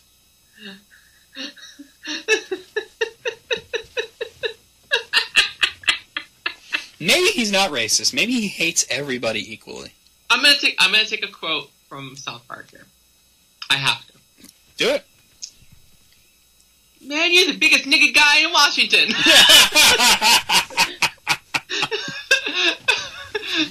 That was the, I forgot what the episode was called, but the whole Wheel and Fortune thing, right? Uh-huh, That was great. Okay. Number 21, "The concept of global warming was created by and for the Chinese in order to make the U.S. manufacturing non-competitive." He said that on Twitter. So, global warming was invented by the Chinese? No wonder he wants to go to war with them. I literally don't know. Yeah. Number 22, this is from Twitter as well. "The U.S. will invite El Chapo, the Mexican drug lord who just escaped prison, to become a U.S. citizen because our leaders can't say no." Oh, of course. Yeah, because we say yes to everybody. Yeah. Uh-huh. Number 23. This is from the Washington Times. He said, "Free trade is terrible. Free trade can be wonderful if you have smart people, but we have stupid people." And they're all voting for him, apparently. Yeah. Mm-hmm. Number 24, from Twitter. "I have never seen a thin person drinking Diet Coke." Was he trying to make a joke there? Because I think I literally... No. That's lame. I mean, that is just... Yeah, honestly, he's obviously joking in that one, but it's a lame joke. It's really bad, yeah. That's like, what's the deal with airline peanuts? I mean... Finally, number 25, it really doesn't matter what the media write as long as you've got a young and beautiful piece of ass. Because that's what's most important in life. Talking to the Huffington Post. So basically, yeah, he referred to his wife as a piece of ass, who he wants to be the first lady. But he's not sexist or misogynist. And, no, of course not. No. All women want to be referred to as a piece of ass. And he's a very presidential man. Of course, very presidential. I'm going to vote for him, right? Yeah, can't even say with a straight face. 25! How dumb was this? 26. That's how dumb it was. Pi. Yeah. It's just infinite numbers. Pi. Oh my god. All right. Okay. Before we go on, I'm not getting political here, but I have to give a PSA out here. Okay. Fuck Trump. If you are voting for Donald Trump, please don't. I implore you. I plead with you. Please don't destroy our country just yet. I'll go you one better. All right, I go you one better. If anybody out there is a Trump supporter, I want to remind you that he says that the elections are rigged and your vote doesn't matter, so don't vote. There we go. Okay, see? Okay? Yeah. All right, this next one, after something so stupid, I scheduled something more educational. I mean, not boring educational, but fun educational. It's 31 fascinating things that most people don't know about Netflix.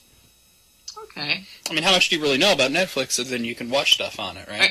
You know what? I think I actually read this. So? Okay. I think I actually did read this already, yeah. I think I did. We're going to do it anyway. Okay. Number 1, back in 1998, when Netflix was primarily a DVD service, the company decided to offer footage of Bill Clinton's grand jury testimony during the Lewinsky scandal. The duplicating house mixed up the order, and hundreds of people ended up with hardcore Chinese pornography instead. Yeah, I definitely read that. But these are interesting, though. I have no problem with that. Yeah. Like, if you got, like, hardcore Chinese porn in the mail like that. Well, I mean, if you that's a score. If you get hardcore Chinese porn, I mean, come on. Yeah. Number 2, Netflix will pay you to sit at home, watch shows, and then tag them with keywords. This is part of the Netflix quantum theory to provide better recommendations and search results. Yeah. I wouldn't imagine they're paying you a whole lot, but they will. Number 3, the company commissioned cultural anthropologist Grant McCracken to study how the risk of spoilers affect a person's viewing habits, since binging means some users can watch shows faster than others. His findings concluded that people fall into 3 categories: people who ruin shows intentionally, people who will dangle the threat of spoilers, and people who will never tell anything. That sounds about right. So, In other words, some people are assholes and some people aren't. I could have told you that. Number 4, Netflix have spent over $150 million to improve their recommendations because studies have found that if a user doesn't choose a movie or TV show within 2 minutes, they will simply move on to another website or service. I'm not like that. I usually spend at least, 5 to 10 minutes looking. Well, a lot of people just look. Well, that's not a whole lot more than 2 minutes. I mean, they're talking about people just look in their queue. Is there anything good here? No. All right, I'm moving on. Oh. Number 5. The first original Netflix product was 11 minutes worth of test footage shot in 2011. The short videos can be watched together to create a very abstract film that really doesn't make sense. So why would you do that? I have no idea. Number 6, a 2015 study at the University of Texas studied the behavior of people who claim to binge Netflix. The study found that bingers are more likely to be depressed, lack self-control, and are prone to loneliness. This being said, the study defined binging as watching a minimum of 2 episodes in a row. Okay, now this I take issue with, because I know plenty of people who are none of those things, and they binge watch. I think that your definition of binging is off, because I think that 2 episodes is hardly a binge. No, I mean, like me and the wife, we'll sit down, we'll watch like 4 or 5 episodes. And well, they're not saying that every person is depressed. They're saying they're more likely to be depressed. But everybody I know who binge watches something, they're either married or they're just in a happy situation. So I don't know what they're talking about. I don't know what they're talking about. Like, I don't think watching 2 episodes of something is a binge. No, but I think their data is flawed from the get-go. Yeah, I think it's just flawed. Yeah. Number 7. Recently, Netflix has been used as a platform to revive previously canceled TV shows. In the past, once a show was canceled, it was rarely brought back. Though there have been multiple movies and spin-off series from originally canceled shows, Netflix has revived shows like Prison Break, Full House, Gilmore Girls, and Arrested Development. It's interesting because I saw Fuller House. I heard it was awful. Actually, I gotta tell you, it was Fuller House. It just... Yeah, but was it funny? Was it entertaining, is the question. Yeah. Me and Chris have watched it. We were entertained. But then again... Are you not entertained? But then again, you gotta look at it like it's Full House. Yeah, if you go in thinking it's gonna be something different, then... Yeah. Number 8, in 2014, a glitch happened where content descriptions of various shows and movies were scrambled. The results were hilarious, and there's a link. Let's see. Yeah, I saw that too. It's funny. What the hell? It is funny. An author moves into his backwoods writing retreat only to find himself confronting the vengeful ghost of a blues singer bankrupt after retiring. That's just one of these. Wow. All right, I'm closing that. Number 9, Nielsen Nevada, the company that...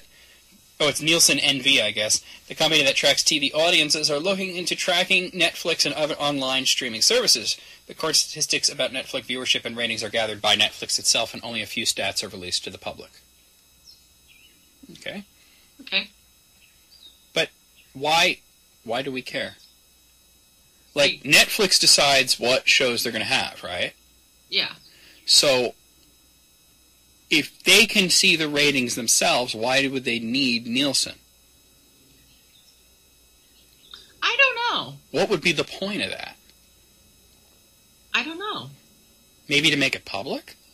Just to make it public? But who gives a shit? You know, like, this is our highest rated show, blah, blah, blah. But they could just say that, though. Yeah, exactly, yeah. Number 10, before setting on Netflix, the names DirectPix, Replay, and Luna were considered. When they finally had to choose a domain name, they settled for Kibble.com until they can find something more permanent. Yeah. Wow. Number 11, in 2000, Blockbuster considering purchasing Netflix for a 49% stake in the company, but eventually the deal fell through. Blockbuster filed for bankruptcy 10 years later. Yeah, there is no Blockbuster around here. Do you have any Blockbuster around where you are? No. Nope. There was one, but it's a tobacco shop now. Number 12, a free Chrome extension called Flix Plus will allow you to sort movies on the service by Rotten Tomatoes rating. Rotten Tomatoes. That's interesting. Huh. Number 13, Netflix employees can take as many vacation days as they want as long as they give sufficient notice. A spokesperson explained that it's about freedom and responsibility and treating people like adults. I like that. If it works, go with it, right? You know? That's cool. Number 14, one April Fool's Day, new subcategories appeared on the site, such as movies that are in English but still require subtitles, movies featuring an epic Nicolas Cage meltdown, and TV shows where defiantly crossed arms mean business. I thought that was cute.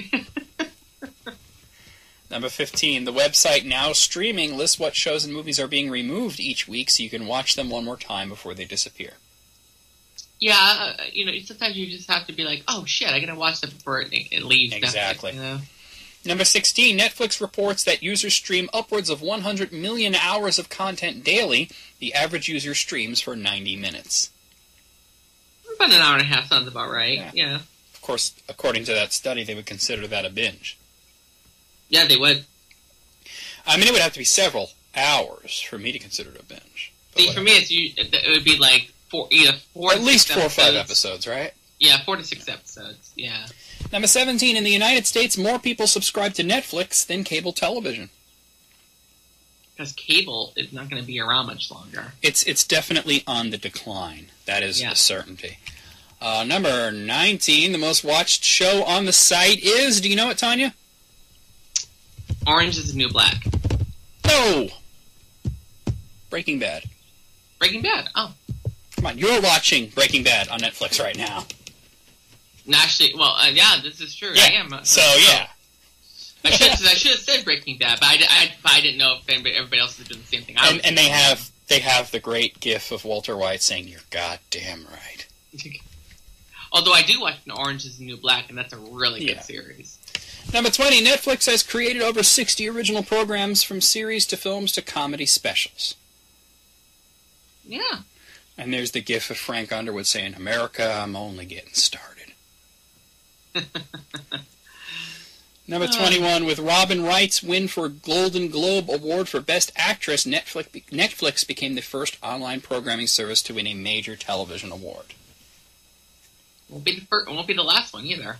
No. As a matter of fact, I don't know if you heard, Robin Wright was in the news just the other day because she demanded to be paid equal pay to Kevin Spacey. Oh, wow, really? And they did not deny her, and nor should they have. I think even Kevin Spacey would have agreed. She is so important to that show that she should be paid as equal co-star. But here's the thing, Kevin Spacey is the highest paid man in television right now. Oh, wow. Which makes Robin Wright the highest paid woman. Well, that's crazy. Yeah. Okay, cool. Number 22, Netflix has its own award show, the Flixies, where users vote for their favorite shows in categories like Best TV Marathon and Best Bromance. See, I never knew that. I never wanted to know that. I never knew that. Stupid. You know? Number 23, the idea for Netflix came when CEO Reed Hastings was charged $40 for returning a VHS copy late in 1997. The website launched the following year. Mm-hmm. I really want to know what movie it was that he was returning late. Probably porn. You think it was porn? I think it was porn.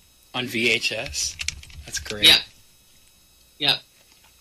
Well, I knew plenty of people back in the day. Which porno though? Like, was it like Backdoor Sluts 12 or something? I want to know. Debbie Does Dallas 9. Number 24. As of early 2015, Netflix has 57.4 million subscribers worldwide, though it's worth noting that one subscription can have multiple accounts or be used by multiple people. Yeah. Yeah, there you go. Yeah. Number 25, Netflix generates 1/3 of internet traffic in the United States during prime time. It's so funny that you have it where you can watch these shows at any time you want, and people still watch it in that time period. Yeah. Like, we're wired for that. Well, it's just like, you know, it's like something in our brains goes prime time. It's like 7 o'clock TV time, right? You know? Probably because it's like right after dinner, maybe. That's why it is. I don't know. Maybe. Number 26, back when Netflix was a DVD subscription service, the company was interested in seeing firsthand how users interacted with the software. Telemarketers would ask subscribers if executives could come watch them watch Netflix. If a subscriber agreed, an executive would show up to their house with coffee and document their behavior. I think that'd be weird for me. That would be really weird. To be watching Netflix and then have some guy in my house is just like having coffee, watching. Just sitting there sipping as you're watching. That'd be really weird. I think I'd probably. But I think that the observer effect happens. You're not going to see typical behavior. No, because you're being observed. They're going to put on a show. Yeah. Number 27, Netflix still does offer a popular DVD subscription service. A DVD inspector at the company will sort upwards of 5,200 DVDs per day. I'm actually looking forward to the day when DVDs that technology is considered completely obsolete. Well, DVDs pretty much are. You could still get them, but Blu-ray is the thing right now. Well, Blu-ray is the thing right now. I mean, I don't have a Blu-ray player though, so I still buy DVDs. Yeah, but I mean, like, I bought Straight Outta Compton on DVD. I had to have it. I think I'm looking forward to the day when we go either full digital for that. I think for things like movies, it's never going to be full digital because people still want to have collections. You know what I'm saying? People want to be able to pick it up off the shelf. You know what I mean? But I mean, have something to watch when the internet's not working. But see, it's just more practical business sense to go fully digital because but the customers have to be able to embrace it. Like I said, true. I didn't know that they still had DVDs on Netflix, but apparently they do. Yeah, they do. Yeah. Number 28, Netflix's first Oscar nomination was for the 2013 Egyptian-American film The Square in the Best Documentary category. The documentary looked at the recent Egyptian crisis, but it lost to 20 Feet from Stardom. 20 Feet from Stardom. Never heard of that. Never did. 29. The company monitors what shows and movies are being illegally downloaded on other sites like BitTorrent to see what's popular and what they should be purchasing in the future. Now that is smart. That's smart. That is a really smart thing. And it's very easy to look. You look at a torrent site, you see what has a lot of seeds, and you know what people are looking for. Right. Number 30, on February 25th, 2007, the service delivered its billionth DVD. Wow. 1 billion DVDs! 1 billion! I had to do it because there's a picture of Dr. Evil there anyway.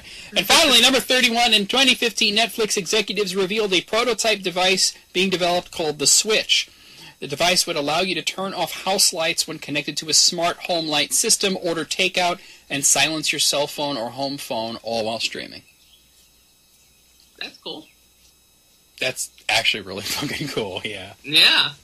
All right, well, out of 31, I would say I learned a lot, and I'm going to say 28. What do you say, Tanya? I'm going to say 29. Okay. Let's see. I got a few others here. I just want to pick a good one. Okay. So this is from Thought Catalog. And 50 people were asked about a time where they met a celebrity and acted like a total weirdo. The person, not the celebrity. Oh, no, I'm sorry. No, I read it wrong. It is the time. She's meowing again, guys. Sorry. The time I met a celebrity, and the celebrity... Okay, so basically, weird celebrities in the wild kind of thing. Okay. I haven't read this, so I didn't know what the hell I was talking about there. So it's 50 stories of seeing a celebrity or whatever, and they're being weird. Okay. So this first one's from J. Patrick 12. I just went through the lax security line with Marilyn Manson. He had fuck scrawled in large letters across the bottom half of his face with what appeared to be a grease pencil. As we each removed our boots in the security line, he kindly explained that it was not directed at me or anyone else in the airport, but rather the paparazzi, so that they couldn't sell any photos of him that they took. He was really apologetic about it and covered his mouth around young children while apologizing to their parents for exposing their child to profanity. Well, okay. It's actually pretty clever. That's actually pretty clever, honestly. I heard a story about, Daniel Radcliffe had a way of getting the paparazzi to leave him alone. He wore the same clothes all the time. So that it would always look like the pictures were taken on the same day and they couldn't sell new ones. That's funny. Yeah. Number 2, Accidental Fletcher shares this one. A buddy of mine was having a smoke outside a bar near Detroit when Bruce Campbell strolls by. It's a little after 1 a.m. and he's wearing Ray-Ban shades. One of his friends sheepishly asks, "Excuse me, are you Bruce Campbell?" Bruce stops, tips his sunglasses, and responds with, "Well, someone's got to be." It's a very Bruce Campbell response. I don't think that's weird. The sunglasses at night is weird. The sunglasses at night is weird, but the response, totally him. Totally Bruce Campbell, yeah. Number 3, Silent Lamp shares this one. Served Christian Bale a latte at work. He went and stood facing the wall like a child's punishment until his coffee was ready. People were more bemused by his behavior, thus giving him slightly more attention. I've heard that Christian Bale, when he's filming, is incredibly intense. So. Really? Yeah, well, because he stays in character. So he's a method actor. Yeah. Well, not so. No. Method actor is somebody that researches the role by doing what, like if the character's a smoker, they'll smoke. You know what I mean? That's a method.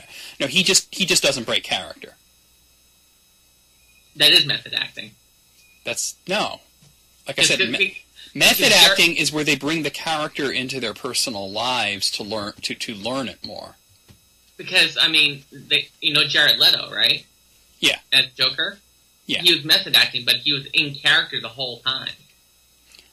Yeah, but the method has more to do with what you do before you actually play the role.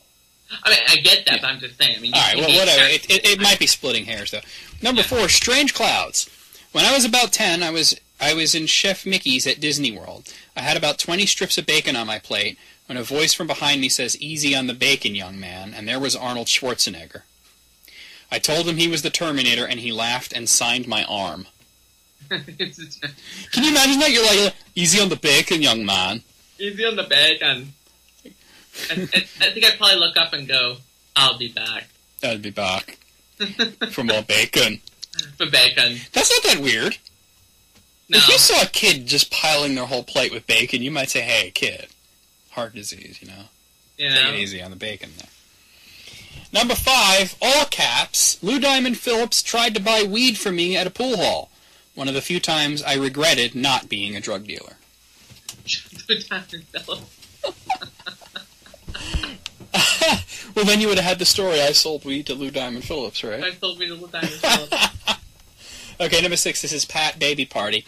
I was having lunch at a cafe in Culver City with a friend when Nick Swardsden walked by our table. Who the hell is Nick Swardsden? I have no idea. I said, "Hey, Nick, can I get a high five? I loved you in Grandma's Boy." Oh, that's like one of the worst movies ever. Yeah. So he gave me a high five and then asked me if there was room for another at our table. We were both somewhat confused, but moved over and made room for him, so he sat down next to us and took a cookie wrapped in cellophane out of his pocket and said, "Hey, do you guys want some of this cookie? I just got it at the counter. It's so fucking good," and proceeded to break us all both a piece. He asked how our day was going and if we were enjoying our food, then said, "It was great meeting you guys. I'm going to go get really drunk now. Take care and keep being fucking awesome," and walked off. Sounds like he was high. Yeah.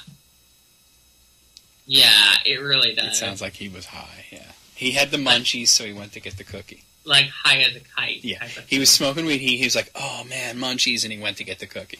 I guarantee you that's exactly what happened. I guarantee too, yeah. Number 7. One time I was in Subway in Orem, Utah, and Gerard Butler walks up behind me. Gerard Butler eats at Subway! Oh, I knew he was cool. Gerard Butler! I look at him, he smiles at me, and then we both pretend that he isn't himself. I say, "You look like Gerard Butler. He's one of my favorite actors." He said, "I get that a lot," and winks. Then he says, "Well, are you a true fan of his?" And I say, "Of course." He asks if I knew what he used to do. I reply with, "He used to be a lawyer before giving that up to pursue acting." And then we spend the next 20 minutes discussing law, politics, and why someone would give up a successful career in law. Then we shook hands and parted ways. Well, that's not that weird. That's not weird. It's interesting. I mean, just the Gerard Butler being in a Subway is kind of funny, though. Gerard Butler in a Subway. You know, like, out of all that, who cares? I want to know what sandwich he ordered. I bet you he's one of those meatball sub guys. Oh, you bet? You I have a feeling. What's your go-to Subway sub, Tanya? My go-to Subway sub? Yeah. Actually, it's not even really. It actually isn't even part of really the menu. I make it. Yeah, but you can get whatever you want. Yeah, but my sub is steak with marinara sauce, peppers. Yeah, and peppers. Yeah, and peppers. Yeah. So you're doing a cheesesteak parmesan? No cheese. Oh, okay. So you're doing a sloppy Tanya. I'm doing a sloppy Tanya. My go-to is teriyaki chicken with provolone cheese and sweet onion sauce. Oh, you know what else? And loads of veggies. I like their sweet onion chicken. There is really good. Well, that's what I get, but they don't have it on the menu anymore, so I hack it. Oh, really? Yeah. You don't have the menu anymore? Yeah, no, they so you ask, can I have teriyaki chicken, and you ask for sweet onion sauce. Oh, wow, because they still have a menu over here. Well, this Subway, it's not advertised. Oh, so I menu hack it. No, I'm still getting the exact same thing. Yeah, that's true. Yeah. Okay. Yeah. Number 8, Hum Hum. As a child, I remember that Bill Cosby and Diana Ross both came to host some corporate event at a large tourist hotel in my beautiful small town. Diana Ross evidently got pretty drunk and didn't make the event, and it was canceled. It was big news the afternoon it went down, and some of my friends and I were hanging out at the skate park down the street from the hotel. A Rolls Royce pulls up, the back window rolls down, and Bill Cosby sticks his head out. And I'm going to have to do the impression here. "Hey, have you kids seen Diana Ross?"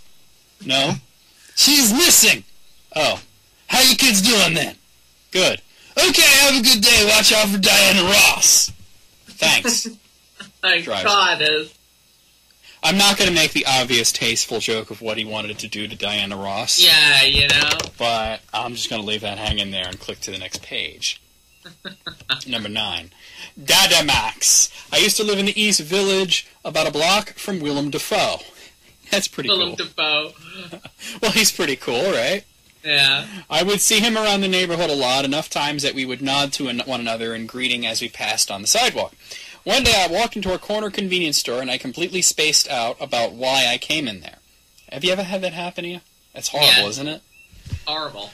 I stood just inside the door trying to remember what I came for when I hear the bell on the door jingle and I turn around and see Willem Dafoe standing behind me. It was a small store and he thought I was standing in line at the counter, so I politely told him to go ahead of me because I have no idea what I needed. He steps in front of me, stops, and says, "Damn it, now I can't remember either." This is going amazing places. After a few seconds, he snaps his fingers, reaches up on the shelf, and pulls down about 5 packs of condoms and giddily throws them on the clerk's counter. I told him I just remembered that I only came in for some dishwashing liquid, got it from another shelf, and stood behind him to pay. After he pays, on his way out the door, he turns around to me and says, "It's going to be a big night." Now, I wonder if that guy is washing his dishes later and thinking, Willem Dafoe's probably having sex right now. With, like, 5 different women. Apparently he needed a lot of condoms. This is the most shortest one on here. Number 10 from Hoodoo Operator. My mom met Frank Zappa and he ate a salad with his hands.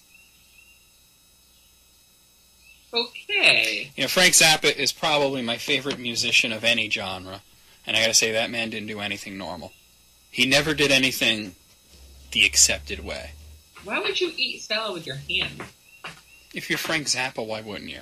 Especially with dressing and everything on there. It's like, really? Maybe he didn't have... I don't know, Tanya. My dad saw Frank Zappa at a gas station once. and he was with my mom, and he said, "Look, hey, Kathy, that's Frank Zappa," and she's like, "No, it isn't." And he's like, "Yeah, it is. It's Frank Zappa." And she's like, "No, it's not." And so my dad goes, "Hey, Frank!" And Frank waved at him, and that was it. I mean, yeah, it's like the mystery of the urinal dude. I mean, what the fuck? Why would you do this, you know? All right, moving on.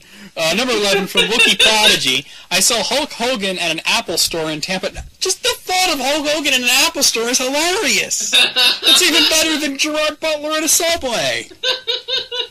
All right, let's see if this is hilarious. So, I saw Hulk Hogan in an Apple store in Tampa. It was after his divorce, and he was with his new girlfriend. Oh, the one that looked suspiciously like his daughter. Yeah. Uh-huh. I was working up the courage to go and ask him for a photo. Hogan is an intimidating dude. When I finally resolved to approach him, he started to cry.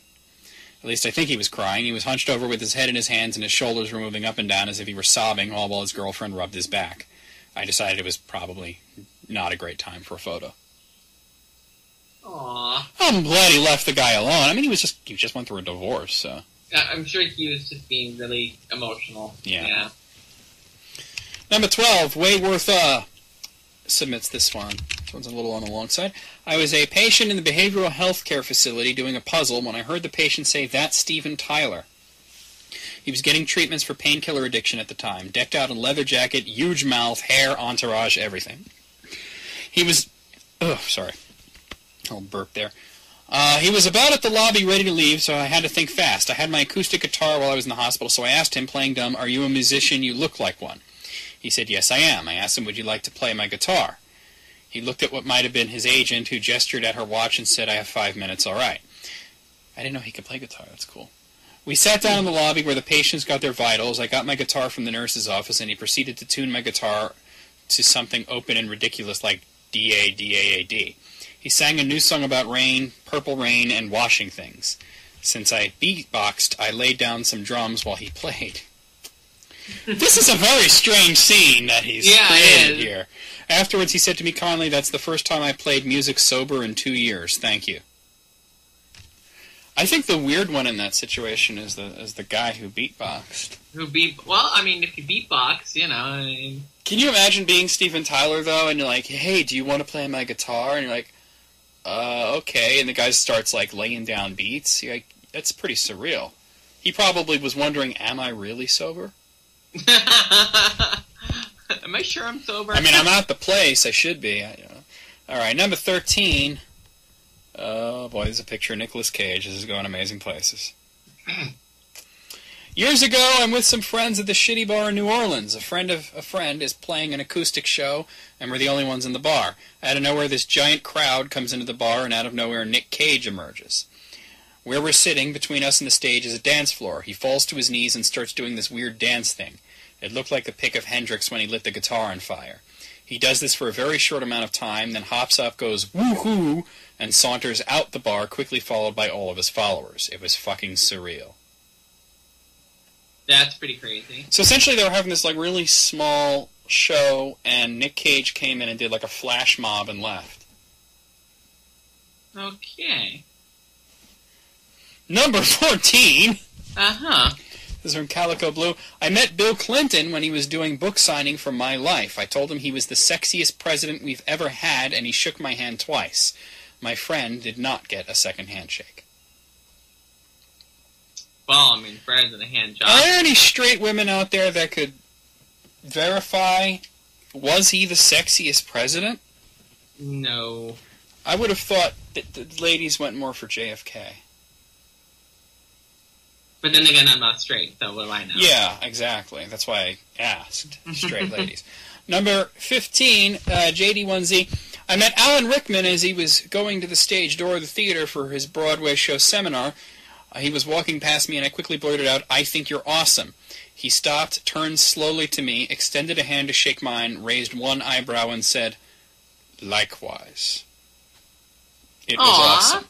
That's so Alan Rickman, though, that he did that. Like, likewise. I can actually hear that in his voice, too. Yeah, absolutely. Like, you know? I miss Alan Rickman. You're gonna have to give me a moment. I gotta feed my dog face. Oh, okay. Could you do that quickly? I'll try, yeah. Okay, because I can't, like, pause the Skype recorder thing. It's not like Bandicam. Go. Likewise. I mean, I just want to say that, like, I think that Alan Rickman might have done that person a favor, because just boarding out, I think you're awesome! It's kind of awkward, don't you think? It's kind of like, whoa, okay. Yes, you two are awesome. And then he dropped him out a window, like in Die Hard. What do you say to that, Mr. Cowboy? Yippee-ki-yay, motherfucker. I can hear the kibbles hitting the bowl. She's got one of those metal bowls. That's good. They last longer. That way the Doge face can eat from the same bowl for a very long time. Fed the Doge? Okay. The Doge is fed? The Doge is fed. You have a metal bowl, don't you? Yes. I heard the kibbles hitting it. Okay, number 16 from Healthy Jorts. God, Healthy Jorts. My friend John was playing golf with Arnold Schwarzenegger. My friend is Arnold's lawyer's son. Arnold was about to tee off. Arnold lies up for his drive and says, "So, John, when was your first blowjob?" I can so see him doing that. Wait, it gets better. My friend nervously replies, 17. To which Arnold grins, winds up for a shot, and asks, "How did it taste?" Oh, snap, dog. He then took a massive cut at the ball, only to shank it to the right. That's exactly his kind of joke, too. That's exactly Arnold Schwarzenegger's humor. And I can hear that right in his voice, Yeah. too. Oh, Watch that corkscrew is number 17. Not technically me, but got into a cab, and the driver immediately started telling me his last fare had been Ralph Fiennes. Apparently, RF noticed the pictures of his son on the dash, and the driver admitted his son was a massive fan of Harry Potter, so Rafe offers to give him a call. So the guy calls his son and says, "I've got someone special here who wants to talk to you." Rafe takes the phone and goes straight in full Voldemort voice with, "So I hear you think you're a strong enough wizard to defeat me." Apparently, for the next few minutes, all the cabbie could hear is lots of tough talk, and then a lot of shouting Expelliarmus, "You'll never defeat me," and then a very convincing death gargle. Rafe passes the phone back, signs a bit of paper with the cabbie, showed us to George, the greatest wizard I have ever dueled, and then tips very well. Pretty fucking cool, I thought. Not a lot of kids get to duel Voldemort over the phone. Yeah, Well, that's then. pretty, wow. Yeah. He seems like a pretty cool guy, then. Gotta click to the next page here. Number 18, from Blue Jams. My dad got stuck in the medium of Park Avenue with John Lennon, who was crossing the other way. My dad said, "Surprised to see you here," and John answered, "Well, I'm surprised to see you here." Then they just walked their separate ways. Okay. Very witty reply there. Number 19, Megasaurus Rex. Sylvester Stallone came into my Urban Outfitters and bought this coffee mug we have where the handle is a brass knuckles. Actually, he brought every single one we had. That is Well, weird. damn. Maybe he wanted to give him as gifts. I don't know. Hey, you know, I think this is pretty cool. You got like 50 more.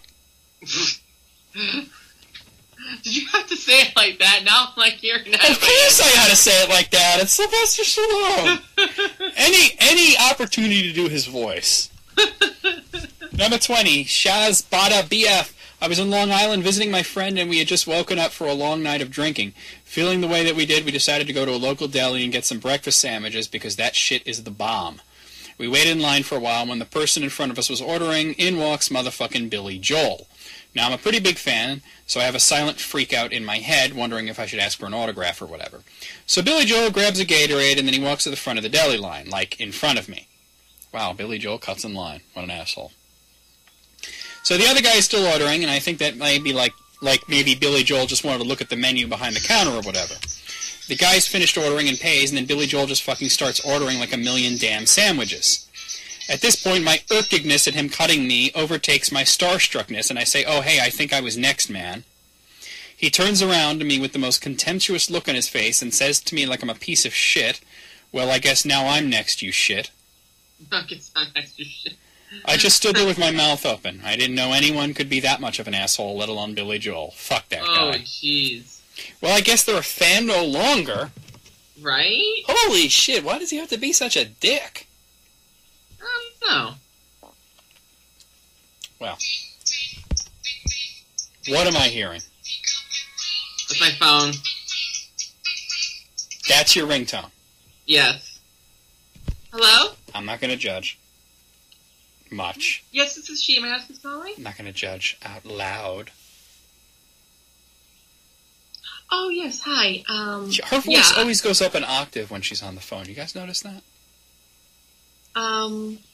She puts on this, like, professional voice, but it's high-pitched. Take a look at the thing here.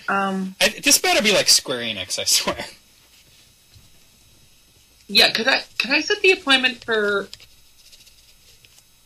Can I set the appointment for, Please tell me that's 23rd? Hideo Kojima. Say it around, what do you have available? It's the weirdest episode of List Critics we've ever done.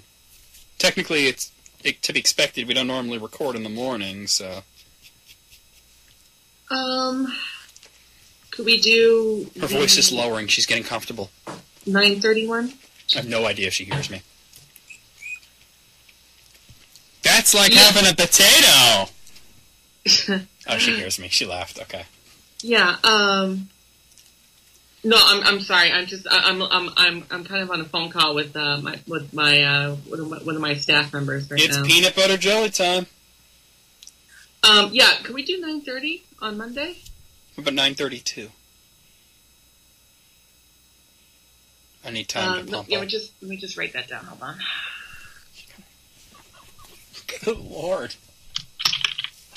Oh, this is a Foster Clock of epic proportions. One time I was doing this and she was on the phone with Interplay. That was funny. So I'm going to find out, like, she can be like, yeah, that was Capcom. Yeah, I think that'd be wonderful. Thank you. Either that or it's her gynecologist. That's equally funny. John, shush you. We're still recording. I'm trying to entertain people here.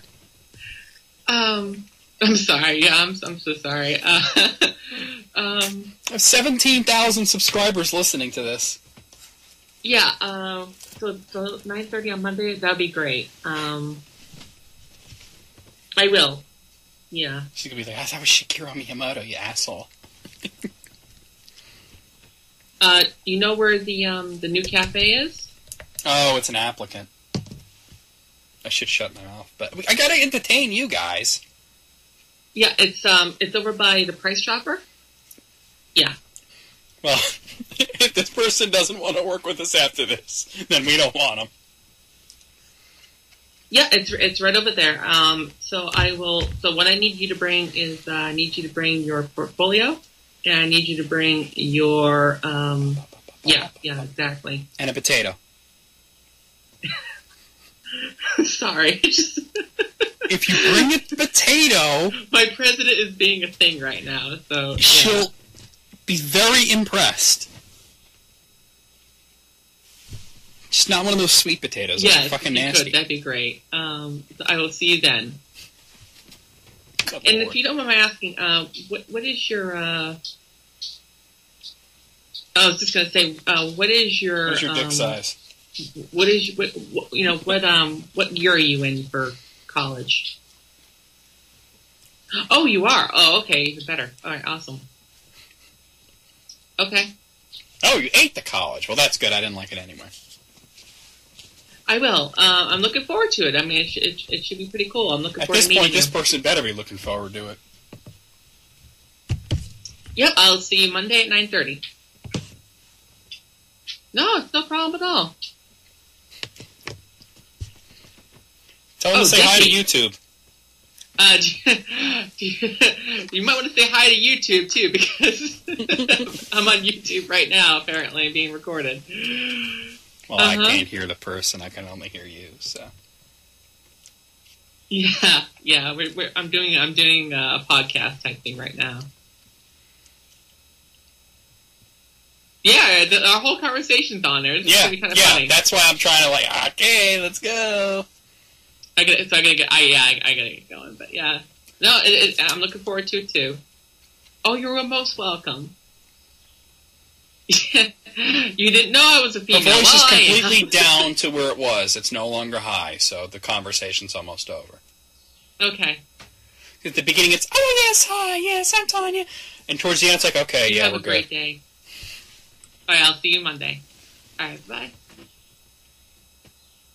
They couldn't leave a voicemail, Tanya. Well, I mean, when it's a weird number, I don't know if it's a doctor calling in or, you know. Well, I'm glad it actually wasn't your gynecologist. If it was my guy, then it'd be a really weird conversation for you to. Yeah, I would. Yeah, well, you turn your mic off or something. I don't. Now, let me ask you a question. Were they able to hear me? No. Oh, that makes it even funnier. Okay, number 21. Just want to say, by the way, this is like the greatest list ever right now. This is the greatest list. Buck Fudders. I had to say that very carefully. I had to throw Pauly Shore out of a strip club because he was snorting cocaine off of his table. Mm-hmm. Well, if you were Pauly Shore, that's what you do, right? I guess. What else would dull the pain of being Pauly Shore? Being drunk, high, and put into a freezer. Sounds about right. Number 22, this is from Breaking the Hyman. That's this person's name. I didn't make it up. I was behind Keanu Reeves at a local coffee smoothie shop in Santa Monica called Manny's IIRC. If I recall correctly? Oh, that's probably not... It's probably called Manny's, and he's saying, if I recall correctly, it's Manny. I thought that was part of the name for a second. Oh, okay. Well, when he ordered his smoothie, he said in his best Bill and Ted voice, can I, have a smoothie?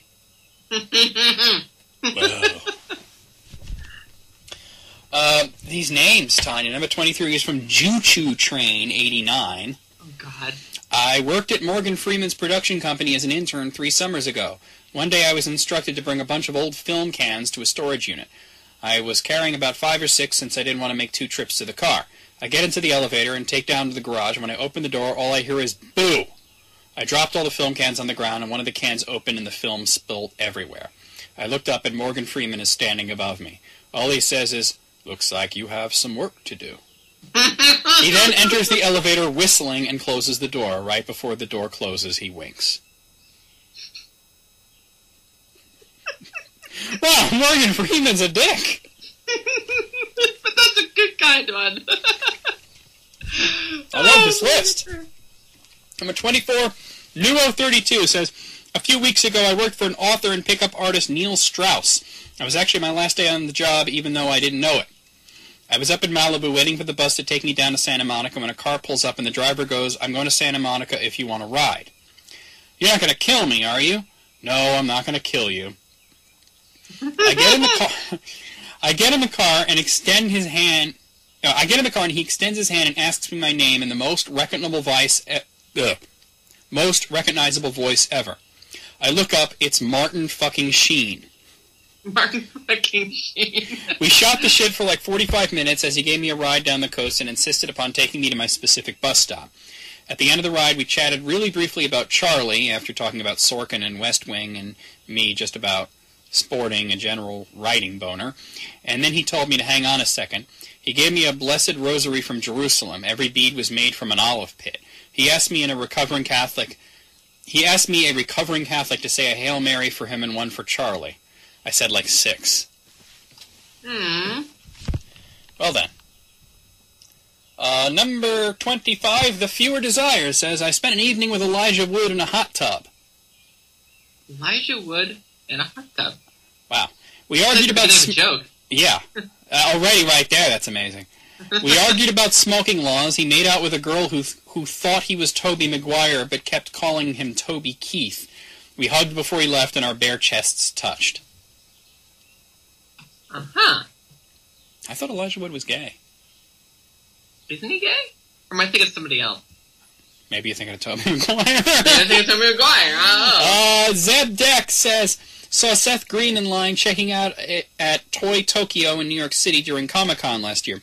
He was buying thousands of dollars worth of toys while his girlfriend was standing nearby, arms folded, tapping foot, annoyed as fuck. Hold on. Again? Yeah. That ringtone, though.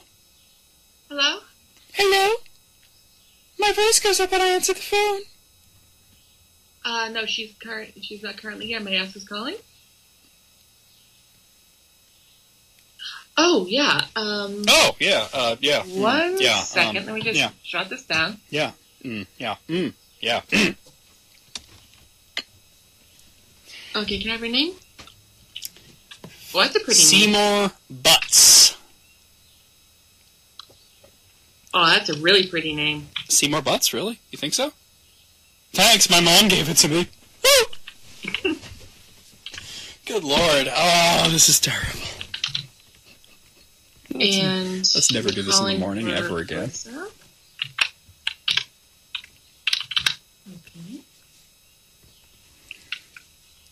Okay. I'm just going to make random noises at this point. And did you have a specific time?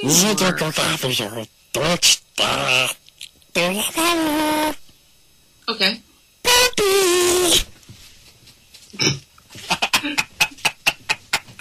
No, not you. I'm sorry. Somebody else is making me giggle. Stupid fat habits. Okay, so I'm so sorry. Let's why don't we say chop sandwiches. Maybe tomorrow? Yeah. Oh, my computer. Stop all the downloading. The Coven of Scaraluce. Mm-hmm. Yes, that's what it is.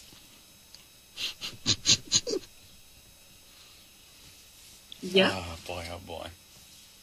I think the next one is Summer Equinox, actually.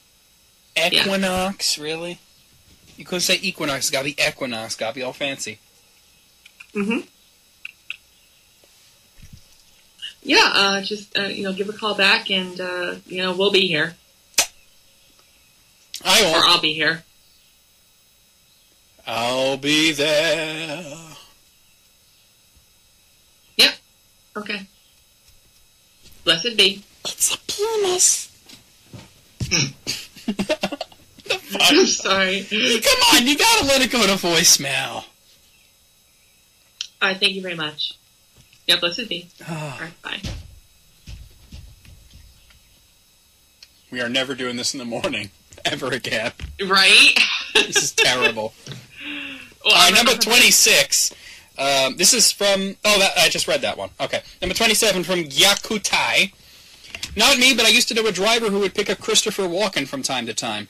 He said Mr. Walken was one of his favorite customers because he'd sit in the front seat, tip well, and was all around a great person.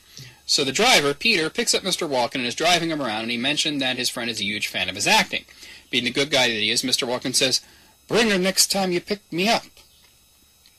Fast forward to the next pickup. Peter's friend is in the front seat, and he has no idea why she is there. Peter gets Mr. Walken from the arrivals terminal and comes back while Peter grabs her attention. The actor slips into the back of the car unnoticed.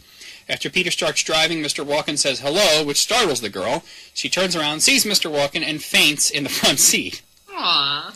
A few minutes later, she wakes up. She fainted for several minutes! Oh my god. You could have, put some water on her face or something. Mm-hmm. Gets an autograph photo and enjoys the ride home knowing she passed out in front of one of her favorite actors. But I can imagine this, well, somebody needs a sandwich. Walken. Perhaps she needs more cowbell. I don't know, if I said Christopher Walken, I wouldn't faint or anything. I would just be like, hey, what's up?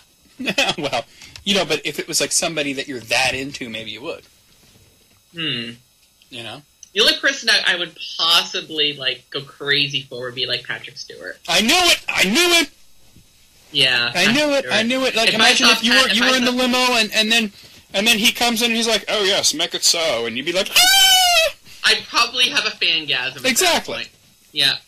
Disco Panda's next at number 28 in the Westin Bonaventure in downtown L.A., you've seen it in half a dozen movies. One of the elevator doors open and everyone rushes out, not making eye contact with anyone, all pale and disturbed by something. Moments later, Christopher Walken strolls calmly out of the elevator eating popcorn. No idea what happened in the elevator. No idea what happened in the elevator. Maybe he farted, I don't know. Maybe he did. I'm sorry, I had beans for breakfast. A Walken fart. I wonder what that's like. Very strange and unnerving. You know when I do that voice, I have to bug my eyes out? Do you really? Yeah, it doesn't work if you don't bug your eyes out. Alright, 2 in a row of Christopher Walken. That's number 29, from Where It's Beautiful. One of the guys from Less Than Jake once spent about 15 minutes petting my hair while he signed autographs for other people. Weird. That definitely lives up to the title of this list. Number 30, from Shaving Foam. I was an extra in The Dark Knight Rises. I was an orphan in the orphanage. When filming, some children were being rowdy, and Joseph Gordon-Levitt told them that this was dead fucking serious. The kids were terrified by that and shut up after that. I understand why he did it, though. Nobody wants to watch rowdy kids in a film anyway. Wow. Joseph Gordon-Levitt is apparently pretty fucking intense, huh? Yeah. Maybe he had a little Christian Bale rubbing off on him there. Give me the children. Where's the trigger? Number 31 from Wayward Cross. I worked at Blockbuster Video a few years ago. Oh my God, I feel so sorry for you. I would think more than a few years ago. And I got to tell Al Gore... I got to tell Al Gore that he owed us $1.50 because he returned I Love You Man late. No. This is a South Park episode, right? Al Gore. But I was doing research on Man Bear Pig. Now hold on a damn minute here. I Love You Man came out in like 2009. I Love You Man, huh? That's it, Paul Rudd? You never seen it? Oh, yeah, okay, yeah. 2009, wasn't that right about when they were just on their last legs? Maybe Al Gore doesn't have Netflix. Maybe, I don't know. It contributes to global warming. It contributes to global warming. I had to say it, I'm sorry. Number 32. This is the greatest list ever. This is, honestly, phone calls and all, this is the greatest list ever. Number 32. I met Carlos Santana on a beach in Maui while on vacation with my family. He came over, told me I looked upset and that I should enjoy my beautiful family because not many are as blessed as I am to have a family so beautiful. I thanked him for his advice and told him I love my family very much. He asked my name, we shook hands and parted ways. Always comes to mind when I'm sitting around enjoying my family. Well, that's not weird. That's actually weird. Pretty cool. That's actually cool, yeah. Good for Carlos Santana. Yeah. Number 33, Aerospells. I was staying at my friend's house in Windsor when I was 9. Oh my goddess. No, come on, let it go to voicemail. This is bullshit, Tanya. Oh, hold on, let me look. Yeah, I can let it go to voicemail. I don't know what that is. I was staying at my friend's house in Windsor when I was 9, and she happened to live next door to Anna Friel and David Thewlis when they were still going out in 2003. I have no idea who Anna Friel is, though. David Thewlis was the guy who played... Who's Anna? Lupin in Harry Potter, but I have no idea who Anna Friel is. Isn't that Tonks? Is it? Is that Tonks? I mean, I got to find out. I would. It strikes you that she could be Tonks. That they were dating in real life while they played Lupin and Tonks? Yeah, there's just something in my brain that's telling me it's Tonks. No, definitely not. I just looked her up. Who is it then? She's been in a whole bunch of movies that I've never seen. Like, I've never seen any of these movies. Really? Yeah. She was in an episode of Tales from the Crypt back in 1996. I have no idea who she is. Whatever. Okay, whatever. So he lived next door to those two. Just so happened that Prisoner of Azkaban, this is important, was being filmed at this point in time, and my friend's house shared a communal garden with Friel and Thewlis, Professor Lupin, if anyone doesn't know. It was a sunny day, so most people were sitting outside having a picnic in this massive garden. After we'd finished eating, us kids started having a water fight against the kids who lived in the other house, and eventually I think quite a few adults joined in as well. Suddenly, I am hit full in the face by one of those super soaker things. I look over at the perpetrator, and to my surprise, it is Gary Oldman. It was so cool, it almost held me back from defeating him. Oh, and later, Thulis attacked me with a hose. Gary Oldman. And did you hear that last part also? Yes. With the hose, too. With the hose. That's pretty cool. I've heard that Gary Oldman is like a big kid, too. So, yeah. Number 34, name deleted on this one, but a few years ago I was at a Blockbuster, and why are people still going to Blockbuster? A few years ago? A few years ago.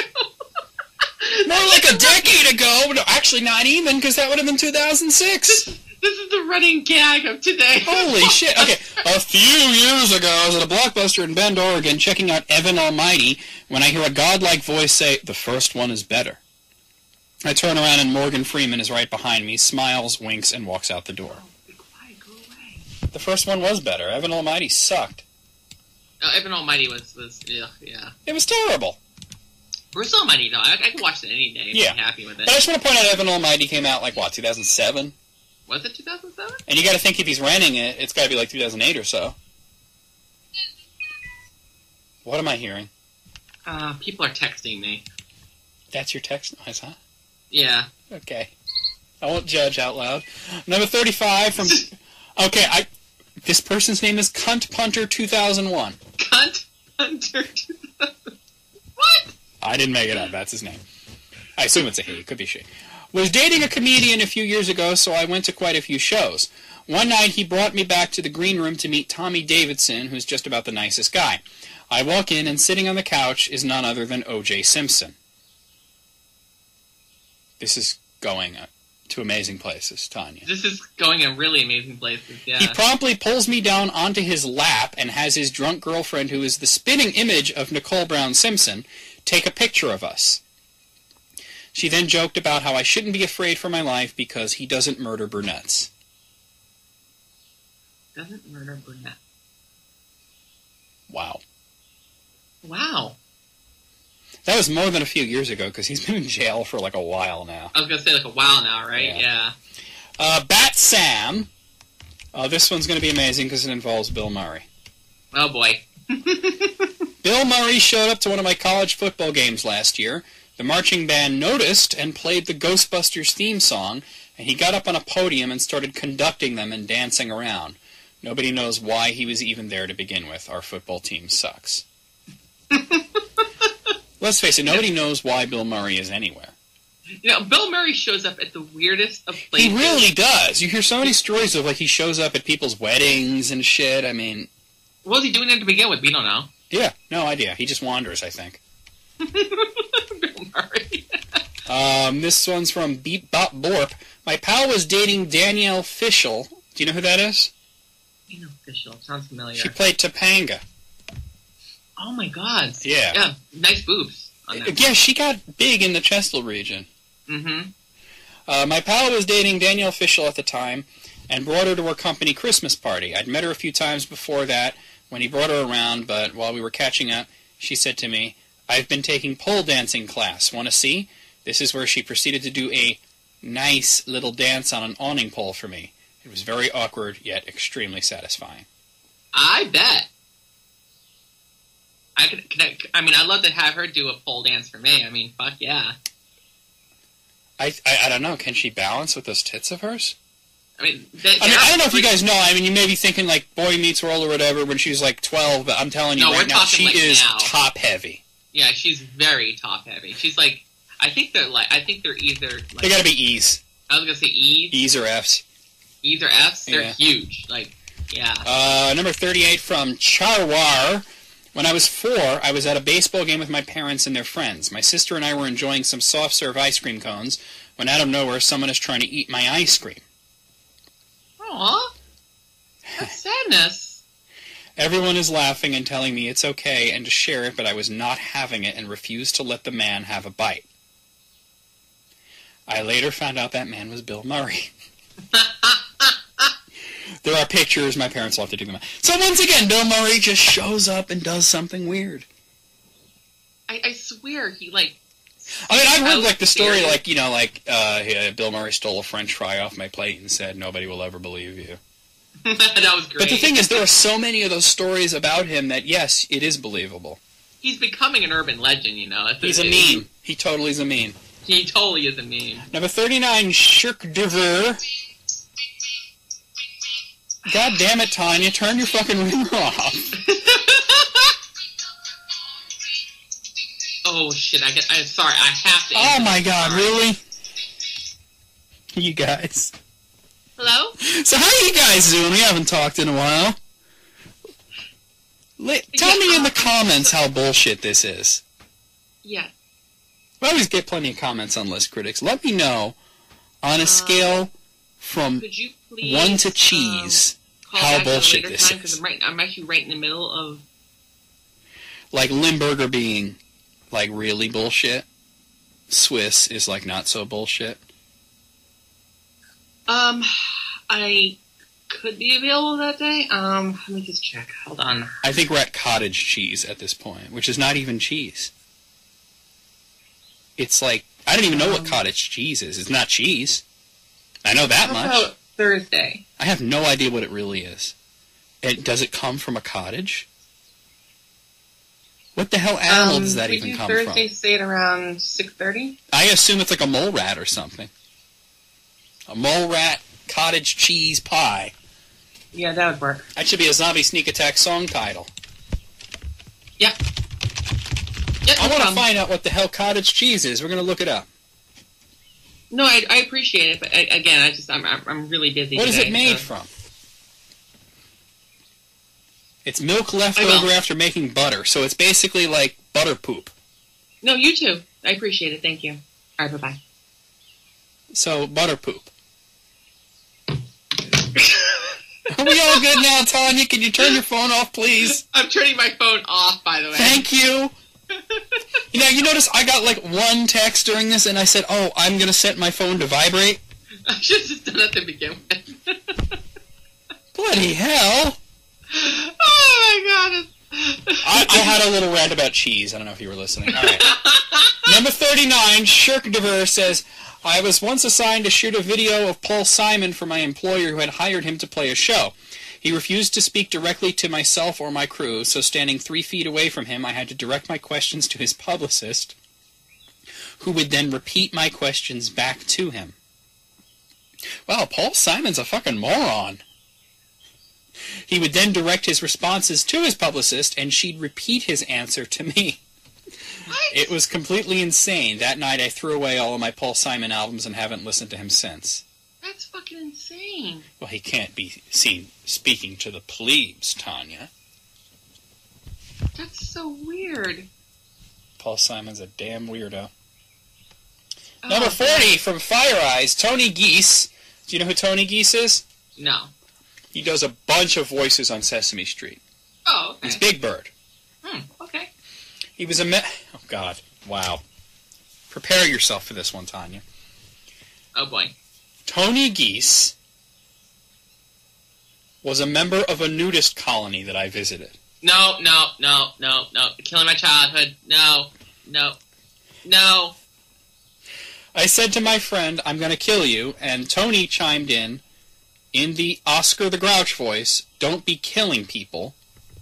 And then in the Big Bird voice, it will ruin your day. Dude, no. That would totally destroy my entire... No, my childhood is now... No. I just knew that Oscar was a sick fuck. Alright, anyway. Number 41, Wyro8743. Was seeing Billy Elliot in the Victoria Theatre in London circa 2005 with my uncle. When about 15 minutes into the performance, Michael Jackson comes in, surrounded by 5 or 6 bodyguards. They came and sat behind us, and as one of the bodyguards was walking behind us, he tripped and dropped the program he was carrying, and it fell on my lap.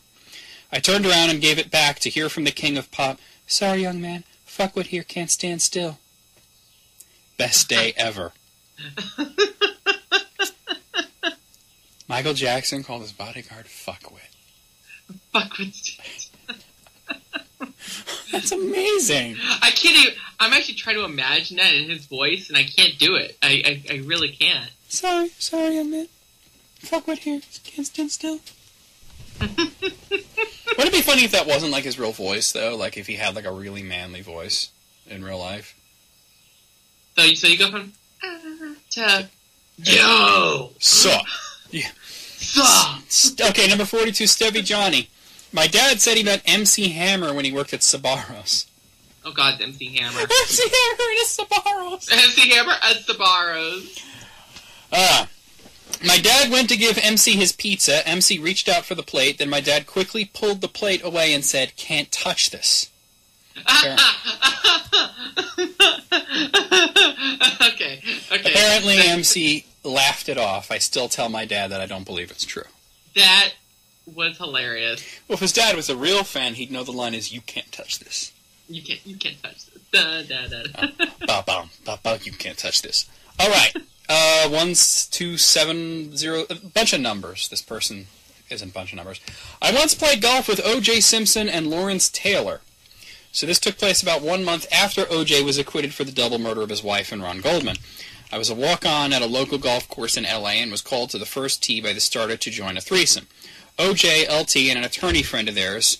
O.J. was playing very poorly and getting frustrated on the front nine. After the turn on the 11th tee, O.J. hits a shot right down the middle. He looked at LT and screamed at the top of his head, "Nobody fucks with my pussy." He said it twice, and loud enough for people on other fairways to hear. I was totally blown away. I could see the absolute rage in his eyes as he was screaming. Now, before this happened, I kept thinking about how this guy killed 2 people, and here LT is hanging out with him. But when he screamed, I could see it all. No doubt in my mind, this guy's a fucking murderer. No, see, actually, that I completely believe. I really do. Well, I mean, he's a fucking murderer. He's been known even before that trial that he had rage issues. Mm-hmm. So, Number 44. A few years ago, I used to meet a friend at Wendy's in Union Square after she got out of class. I'd get Wendy's, and she'd get Taco Bell next door, and we'd hang in Wendy's eating it. One night, Tracy Morgan comes in with some lady. Oh, God. So we'll go get pregnant! I love Tracy Morgan. He's so funny. He just bought her Taco Bell and was getting himself Wendy's. I'd never felt such a camaraderie. He was also acting weird and wearing a wetsuit as a shirt and giant cargo shorts, and overall just looked like a giant homeless toddler. And I had the revelation that Tracy Morgan equals Tracy Jordan. What? What? I don't get that. All right. Well, whatever. Someone will get pregnant! Someone will get pregnant. Good Lord. All right, number 45, Pea Soup Anderson. That's the person's name. Went to a Jack Johnson concert at the Hollywood Bowl years back. Bunch of friends sitting at the top row of the top section. My friend managed to get some dude to pass down a fake cigarette pipe to him. Within seconds, a security guard nabbed him and was ready to throw him out. Most of us, including myself, were pretty confused because we didn't see the exchange, so we, too, thought it was a cigarette. After a minute of confusion and deliberation, some lady intervened, placing her hand on the security guard's hand. "This is a rock concert. These things are normal," explained Julia Roberts.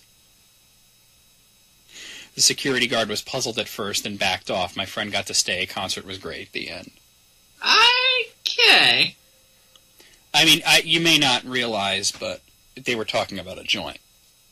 I do. But Okay. Okay. Well, for anyone out there who didn't realize. It is true. It's a concert. You're supposed to look the other way. Mm-hmm. You don't want to smoke it, fine. Pass it to the guy next to you. Whatever, Just to let you know, about 10-minute warning. I gotta go about 10 minutes. All right. Well, damn. Yeah, I gotta go too. I mean, I wanted to get more done, but you kept getting phone calls. Well, it's morning. What can I tell you? You didn't want to do it on Friday night. Well, things with the flea. Yeah, number 46, Farty Napkins. A lady I used to work with ran a boat rental business on Lake Coeur d'Alene, and Robin Williams comes with 2 other people and rented a boat from her. Robin stayed on the lake too long, and his boat ran out of gas, so he called her to come and get him and give him a tow. She said the other 2 guests got into her boat, but Robin Williams stayed back on the boat that had run out of fuel and pretended to be driving it. Pretended to be driving it. She said he stood at the helm for 45 minutes having a conversation, yelling, laughing to himself while he steered the wheel back and forth and pretended to be at sea. She also said he was the nicest, happiest, and most energetic person she had ever met. I bet. I've always heard very positive things about Robin Williams. So. Rest in peace. Definitely. Number 47, my little cousin was walking onto her plane at LAX with her family. They were going through first-class section. They had to stop. All of a sudden, Richard Simmons turns around and says to my 8-year-old cousin, "I just love your outfit!" Oh my goddess. I think that's gonna fuck got me. Oh, it's Richard Simmons. That's funny, though. Number 48, from Pineapple Haze, I was in an elevator with Pete Sampras, and he stood in the corner facing the wall until we got to the lobby. I don't even know who that is. Who is that? Pete Sampras. I've never heard the name before. Let me do a little quick Google here. Oh, he's a tennis player. Oh. That's why I don't know who the hell he is. I don't care. I don't care. Okay. Number 49, from Da Biscuits. A friend of mine. It's another fucking Bill Murray story. Wow, really? A friend of mine always tells the story of his encounter with Bill Murray. Whilst walking home from a nearby Domino's Pizza back to his house, Bill Murray comes up from behind my friend, takes the pizza, and runs away with shouting, "No one's going to believe you." I think he must do this all the time now. This is gonna be a thing he does. Like, seriously. He's the fucking Hamburglar in real life. He's a Hamburglar in real life. No one will believe you. Last one, number 50, from Rainbow Belly. I met Kanye West at what used to be the Virgin Megastore on Michigan Avenue. He was buying Jay-Z's Black Album. When my friend and I asked him why he was buying a CD he had a part in, he replied with, "I gotta support myself too." Proceeded to shake our hands and talk about his work with Quelly. Cool guy despite his arrogant ways. Okay. Out of 50, this was a 50. This was the greatest list ever. This is the greatest list I've ever heard. Going through it, I mean, holy shit. This is the greatest time on List Critics I think I've ever had. I agree. Now, I know we're like running out of time here, but let me try and get one more in here. This is from Warp Speed. This will be the last one for the day. Okay. And this is a list of just some of the funniest detention slips. So they're all pictures of detention, so I haven't actually looked at this. I love these, by the way. I saw the one on the header, and I was like, oh, we got to do this. So these are not actually numbered, so we'll give it a letter grade at the end. So this one, let's see, high school detention notice. Insubordination. Did not fall. Kept dropping his pants in front of others while screaming YOLO.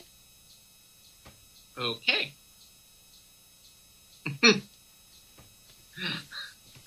Well, that kid deserves everything he could get. Actually, you know what? I think the kid added YOLO, because it's at the very edge of the paper. Yeah. While screaming, and then it looks like he added YOLO in there. Oh, well, there you go. So he's dropping his pants and screaming, and then on the detention slip he wrote YOLO. YOLO. What an asshole. Let's see. This is from a middle school. Somebody named Miranda. Pouring vomit and urine in another student's hair. Okay, that's horrible. Miranda, why did you have vomit and urine in a container that you could pour it from, and what the hell is wrong with you? And I know for you that's really bad, so, like, yeah. I just want to say that I've always said there's nothing more evil than a teenage girl. Mm-hmm. I mean, that's what? fucked up. Where did she get it? Was it her own?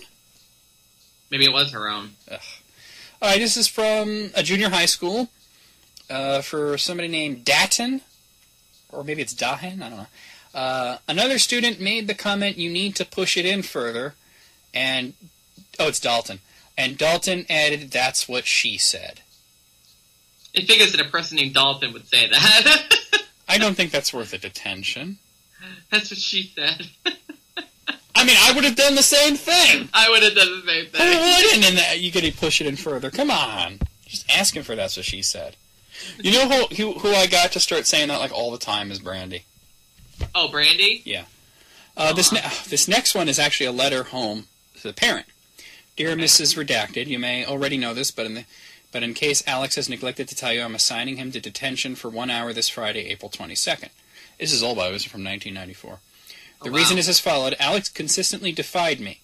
During class, he contradicted me numerous times when I insisted that the length of 1 kilometer was greater than that of 1 mile. Oh, I heard this already. Yeah. The teacher's a fucking idiot. Every other student in class accepted my lesson without argument, but your son refused to believe what I told him, offering such rebuttals as, "You're lying to the class," and commanding other students to challenge my curriculum. Well, there's more, but, what the fuck? Yeah, she even admits that he was right. Yeah, but she's like, that doesn't matter. All right, moving on. Let's see, detention report. This is for Anthony. Reason for detention: disrupting class by standing, unbuttoning his shirt to reveal his Superman t-shirt, and announcing he was Superman. Come on, really? I mean, that's what you say. Okay, all right, good. Shut the hell up and sit down. You don't get detention for that unless you did detention for that. Unless you did it like every day, then you do. Okay, after school detention. Yandri Redacted has been assigned after school detention by so-and-so. Shaving his beard in class. I think he might have been left back a couple of times. You think? Yeah. Yeah. Holy shit. Okay. I mean, I've never had to shave in class. I've never seen it before in my life. I mean, when you were in high school, a lot of kids had mustaches, but nobody had, like, a beard. I can't think of anybody in my I knew a couple of kids who had the soul patch, because that's all they could grow. Alright. Here's a discipline notice. Joe's behavior in class was inappropriate and unacceptable. He started with excessive chair squeaking and ended with farting on a student's face. He was told numerous times to stop talking and do the assignment. Wow. Fart in the face. That's hardcore. This kid goes hard. Yeah, that's hard. And by the way, what grade would you guess based on that behavior? On that behavior? Yeah. Excessive chair squeaking and farting in somebody's face. 4th or 5th? 11th. 11th oh my grade. God. Yeah. Let's see. Lunch detention for Brianna W. for reading a book. Brianna W. for... What? Haven't they heard the song? Read a book, read a book, read a motherfucking book. Good Lord. I mean, if it was 50 Shades of Grey, then she deserves it, but... But this is from 2007, so it definitely wasn't. Alright. Maybe it was Twilight. Let's see. Drew... Oh, this just has the... It's just the reason. Drew large penis on whiteboard. Well, that's... Do you get a different punishment if it was a small penis? Like, they couldn't just write inappropriate image. I mean, really? This one got detention for drinking paint. How about poison control? Yeah, I think you should take them to the hospital, not the detention room. You know? Let's see. This is from Guilderland High School, some kid named Lucas. Lucas entered the cafe. They have a cafe. Really? Maybe they're just short for cafeteria. Oh. In a rolling office chair. He was told by a monitor to return it to the journal office. He pushed it with his feet out the door very fast. A few minutes after, he ran in the cafe with a mask on his face holding a sign saying, "Occupy the cafeteria." Well, I mean, the kid's an idiot, clearly, so he's got to learn his lesson somehow. I can't do it. That was actually the last one. So give it an old-fashioned school grade, Tanya, since it's a school list. Well, a couple of those I did already hear before, but I'm still going to say a B+. I'll agree. B+. A B+. I have another school one, but you got to go. I got to go. I have to actually go and do an errand. So, for List Critics 2, which hopefully I'll get to record sometime before this month fucking ends, you guys will get to hear the teachers' accounts of students being the teacher's worst nightmare. And I just want to reiterate before I go that we all must be solemn when it comes to the disaster that happened, the smoothie disaster that happened at 7-Eleven, because 7-Eleven is such a wonderful thing. And did you just say smoothie disaster? The smoothie disaster at 7-Eleven, yes. What the hell are you talking about, Tanya? For a minute, I thought you were making fun of Donald Trump. I was. 7-Eleven flub, Donald Trump. Yeah, but he didn't call it a smoothie disaster. No, but that's what I'm saying. It's a smoothie disaster, apparently. I can't figure out whether he thought that it happened in July, or he was thinking about nachos. There was a smoothie calamity, apparently, at 7-Eleven. Well, look.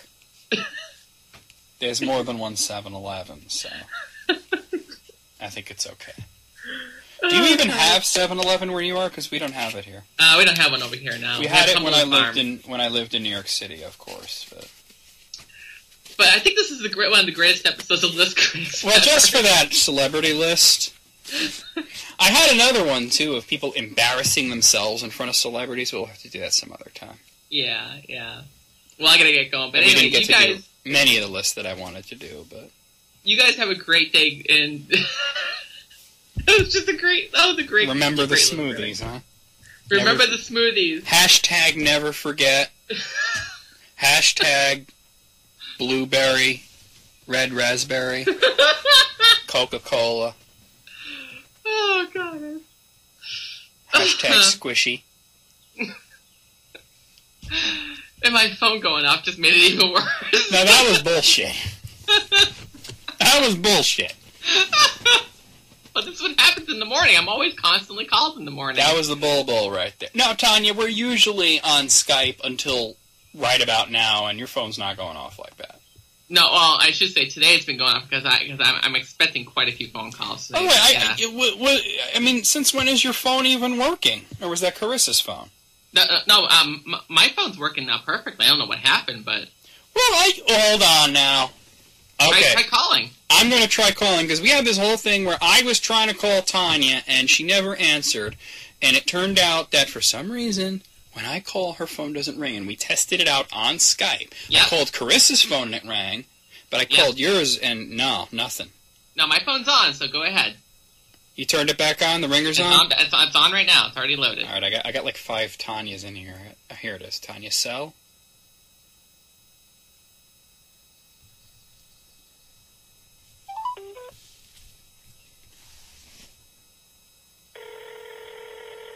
I mean, that's on my end, so... Yep, there you are. Well, it's vibrating, at least. You should answer it. You should answer it. Potato. Echo! See, it works. Ishkabibble! Just hung up. Fuck. Alright. Alright, well, see you guys. That was List Critics and a little more than that. Yeah.